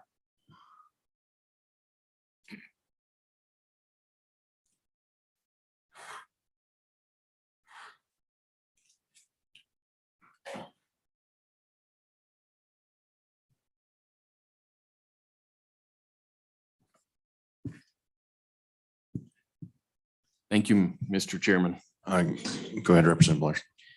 I guess you probably went over this already, but could you tell us how many monitoring wells you have in the vicinity of Cheyenne? I'm on the webpage right now and it looks like there's probably, I don't know, I'm gonna say 30, 35. Go ahead. Chairman Clausen, Representative Larson, I believe we have 32 in Laramie County. Pretty good guess. Follow up, Mr. Larson? Yes. On your hydrographs for those wells that you've been monitoring on quite a few of them since, I don't know, there's one here that says 1962, some 1999. Do you see a dramatic drawdown in those? Because I don't. Go ahead. Chairman Clausen, Representative Larson, dramatic is a broad term. It depends on the well and where the well is located. Some of the wells we see very seasonal fluctuations that reflect irrigation practices. Other ones are next to subdivisions where we're actually starting to see kind of a diminished, the same reaction, but seasonal fluctuations with lawn watering and that type of thing. We just had a meeting with staff that actually run our monitoring well network yesterday, and overall across the state, we're seeing some declines in the last several years because of the drought. Dramatic. Yes. Mr. Chairman, I apologize. This discussion seems to have moved to a particular case that is in front of me right now. And because of that, I don't want to be part of the conversation. That's why I stepped out earlier. So if it's okay with the committee, I may step out again. I believe Ms. Linneman can continue on, but I would prefer to step out. I think that's all right, Ms. Director.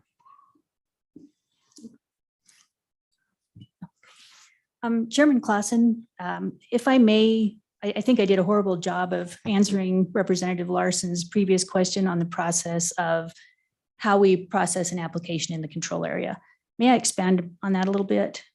Certainly, go ahead. And I'll try to make it brief. I think I got to the part where if the application was protested, then it goes through hopefully mediation and there's some resolve. If not, we go through a contested case hearing. After that contested case hearing, we get the recommendation from the advisory board. We have the hearing examiner's recommendation, and then ultimately those two decisions will go to the state engineer who makes the ultimate decision as to whether that petition or application are approved, okay? So I kind of preempted the answer on that one. The other one, as far as the control area, as far as appropriable water, if you recall, in a control area, and I think Ms. Epler stated this very succinctly, the state engineer can only grant an application in the control area if there is an appropriated waters, okay? That the proposed means of diversion or construction are adequate, meaning basically you have a good application. The location of the proposed well or other work does not conflict with any well spacing or well distribution regulation, and the proposed use would not be detrimental to the public interest.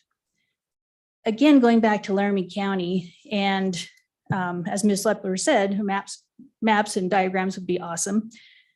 But when we did the study, when prior to the 2015 order, we did a study, we modeled the groundwater in Laramie County control area, and we broke the control area up into distinct areas.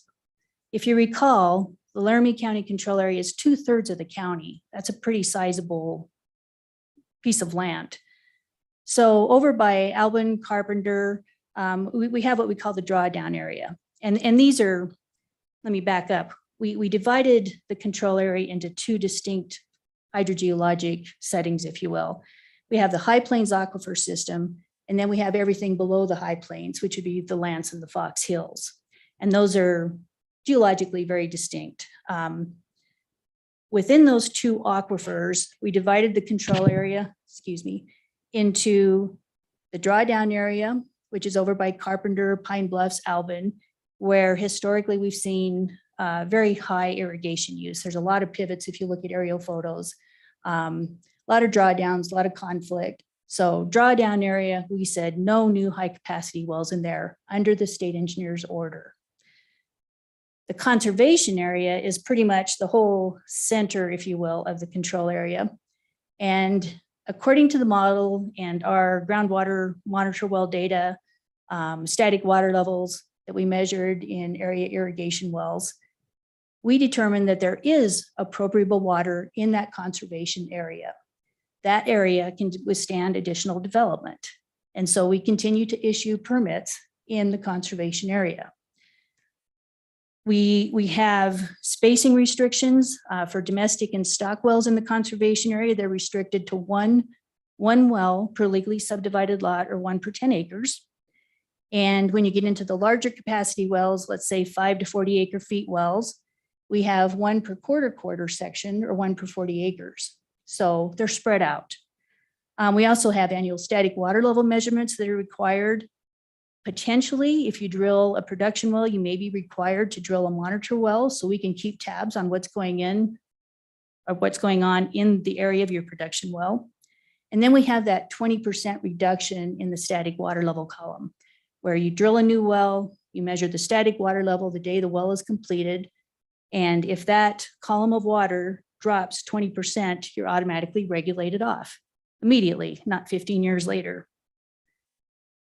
Anything over 40 acre feet in the conservation area, we have 1.5 mile spacing between any other high production wells, together with all the other requirements that I just recently listed.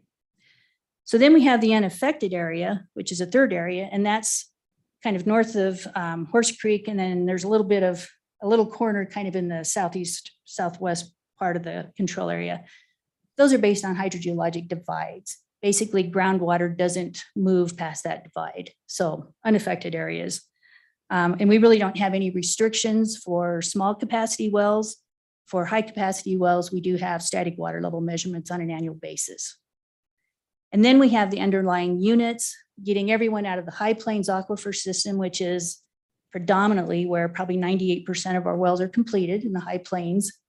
If they are willing to drill deeper wells into the underlying units, then we have less restrictions, but we still have restrictions under the state engineer's order for the control area. So I hope that clarifies that. The only other thing that I would like to mention is under statute, and this is on the back of every groundwater application, it says you are not, your static water level is not guaranteed. Once you drill your well, think of it as the first straw being put into a wet sandbox. Anything beyond that, everybody's going to have an impact on the aquifer, on the water, on the groundwater resource. So you're not guaranteed a static water level. We encourage people to drill their wells, not to the point where they hit groundwater and then stop, but make sure that you advance your well deep enough that you have a column of water in your well that you can withstand seasonal fluctuations, you can withstand drought, you can withstand additional development in the area. So just something to keep in mind is you're not guaranteed a static water level, even though you have a valid water right. There's some maintenance on that water right, if you will. Wait, thank you, Chairman. Any more questions for the agency? Go ahead, Chairman. My mic's not on. So I'm going to hone in on really the Alban region where there's quite a bit of irrigation. This is a region that does not have a creek flowing through it, doesn't have any significant ability to recharge itself. What tools were used by the state engineer's office to determine that there were appropriable waters in that region when that was done? And why was it any different than what we're talking about in this conservation area that doesn't have the drawdown problems yet? Go ahead. Chairman Clausen, Representative Eklund, I wish I had the map in front of me, but a large part of that whole eastern part of the state is the drawdown area, what we defined as the drawdown area, which there are no new high production wells allowed. Everything else is based on the model. And like I said, the model included our monitoring well data, water levels that we measured from area water wells, anything that we had. We've often been criticized that the model wasn't based on real data. It was the best data that we had at the time. Since then, because of the order, we've been able to collect static water levels, production data. So the next time we run the model to try to improve things, we will have real life data, and hopefully we'll get similar results. But hopefully that'll verify that the model did what it was supposed to do. And keep in mind that models are only tools, but they're the best tool that we had. Any more questions for the agency? Representative Winter. Thank you, Mr. Chairman. Ma'am, you were here during the testimony from the lady on Zoom, were you not? Yes. She alluded to the situation she's in and around Torrington there, that there's 175, what'd she say? There's going to be 175 lots there for people to build homes on. And it sounded to me like they're all going to be drilling a well. So does that create any kind of a concern to you or to your agency in that particular area, since it is involved in this whole, what'd you call it? Controller. Yeah. Chairman Clausen, Representative Winter, I believe the Diamond B is off the Torrington Highway. It's, I believe, still in the control area, and I would expect that it's probably in the conservation area. So as such, if someone came in with a well application, they would be restricted to one legally subdivided lot or one per 10 acres. That's under the state engineer's order for Laramie County. We have seen a lot of new subdivision growth in the last couple of years. A lot of people moving into the state, a lot of people buying rural properties and drilling wells. Keep in mind that everything has an impact, but the control area basically was established because of agricultural use, irrigation wells. Those are the big users. The vast majority of water is used for agricultural use. Domestic use is limited by statute to 25 gallons a minute or less. Even though somebody may put 25 gallons a minute on their permit, realistically, and this is based on kind of nationwide numbers, people typically use 3 to 7 gallons a minute. Think of your house. You wake up in the morning, you take a shower, you run a load of dishes, you're gone all day, you come back, you do a load of laundry. So you're not using 25 gallons a minute 24/7. You're using water sporadically throughout the day. You have infiltration every time you water the lawn. If you have a septic system, like it or not, you're probably getting some infiltration from that also. So while I'm not going to say subdivision growth, subdivision use doesn't have an impact on the groundwater resource, it's not to the extent that agricultural use is. Thank you. Any more questions or follow? Thank you. Okay, thank you. Appreciate it. All right, committee. What's your pleasure? Been moved by Hunter, seconded by Wharf. Any amendments? Conversation? Discussion? Okay, so I brought the bill. Representative Eklund, go ahead. Thank you. I was the one who brought the bill, and it was out of concerns with what was going on concerning the appropriation of high capacity wells in my region. The High Plains Aquifer that I sit on is on top of a rim. If you just drop off the rim, this water oozes out underneath. There's Bull Springs, there's Sprague Spring, there's Little Horse Creek, and quite a bit of water that moves out of it. I'm on the edge of it, and my water depth is 300 feet. You can move probably 5 miles to the south of the edge of it, and it's only 200 feet. So that's how much water has seeped out from under the aquifer, and that's natural, and we can't do much about it.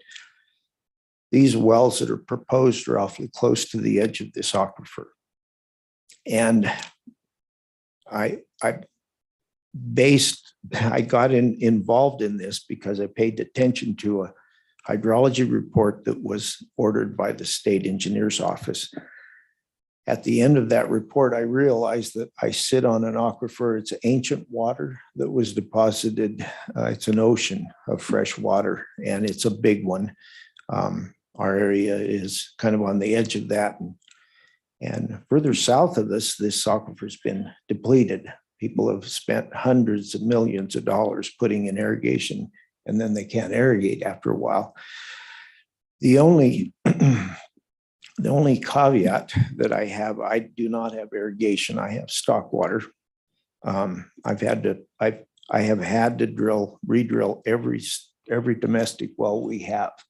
And that started when the irrigation began. And the wells just wouldn't pump enough water when the irrigation season was in. So I had to deepen my wells, and that was cost to me and cost to others. The recharge in this region would be pretty good if we had the North Platte River running down us. That's one of the few places in the Ogallala that really has a good recharge system. There are little creeks. You rely on flooding in those creeks in order to really recharge the aquifer at the rate that it needs to recharge if we're going to continue irrigating and whatnot without depleting the aquifer. It's a precious and necessary resource for most of us living in that area. It is unique.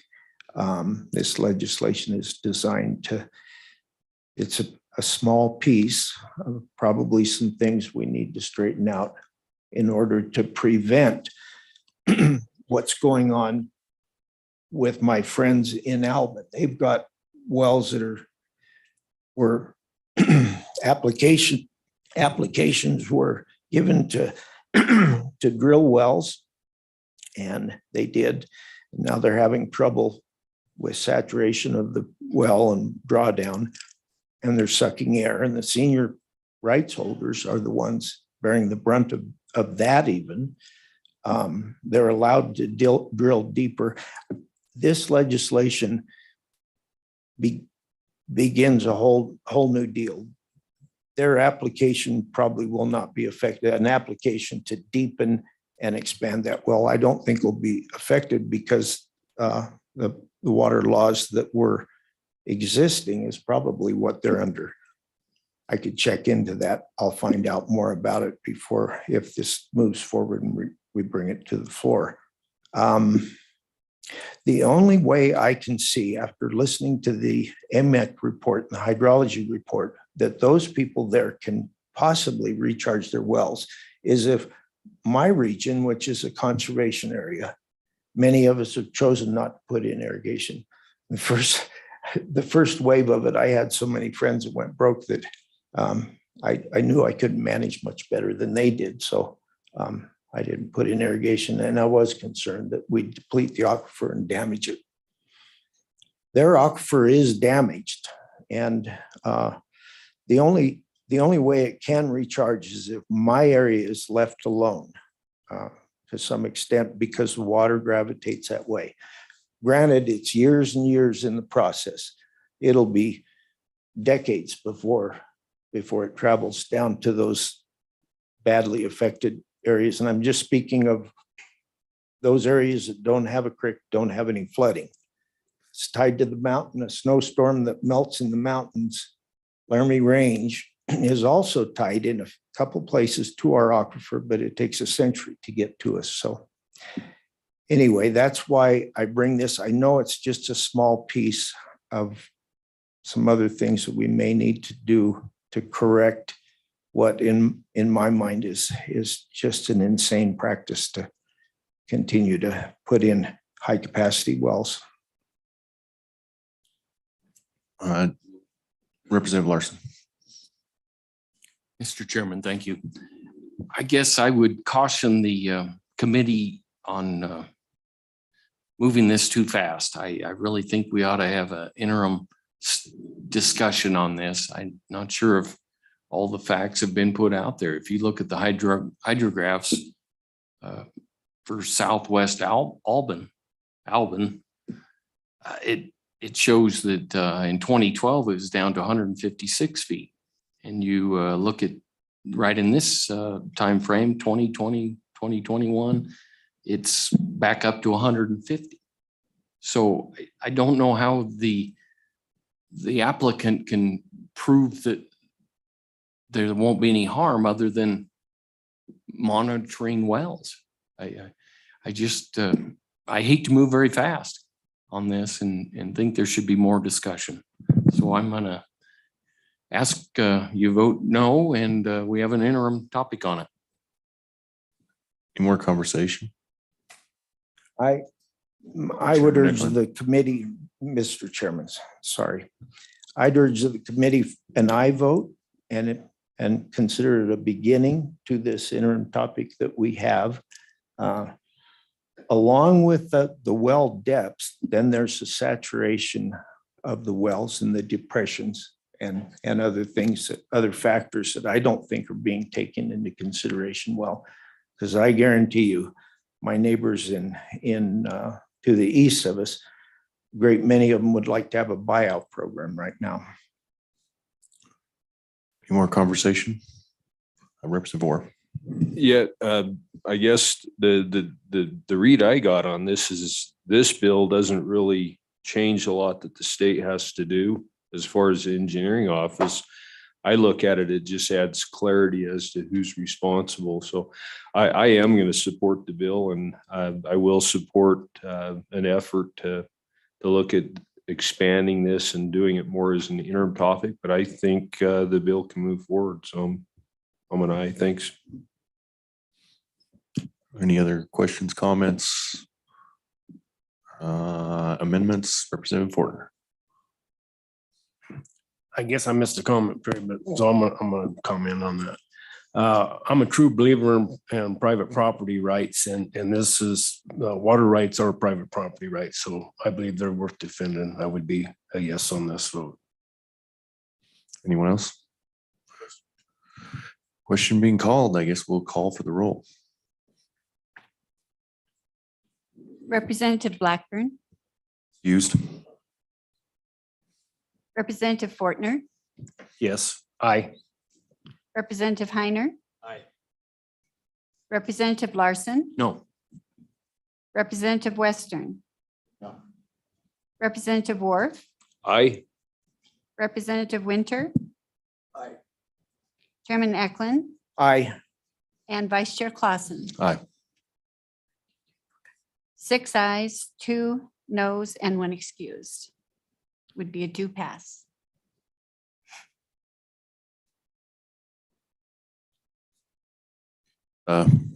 We will adjourn. I guess we've got a few minutes left before floor session. So we do end. No more. Oh, more.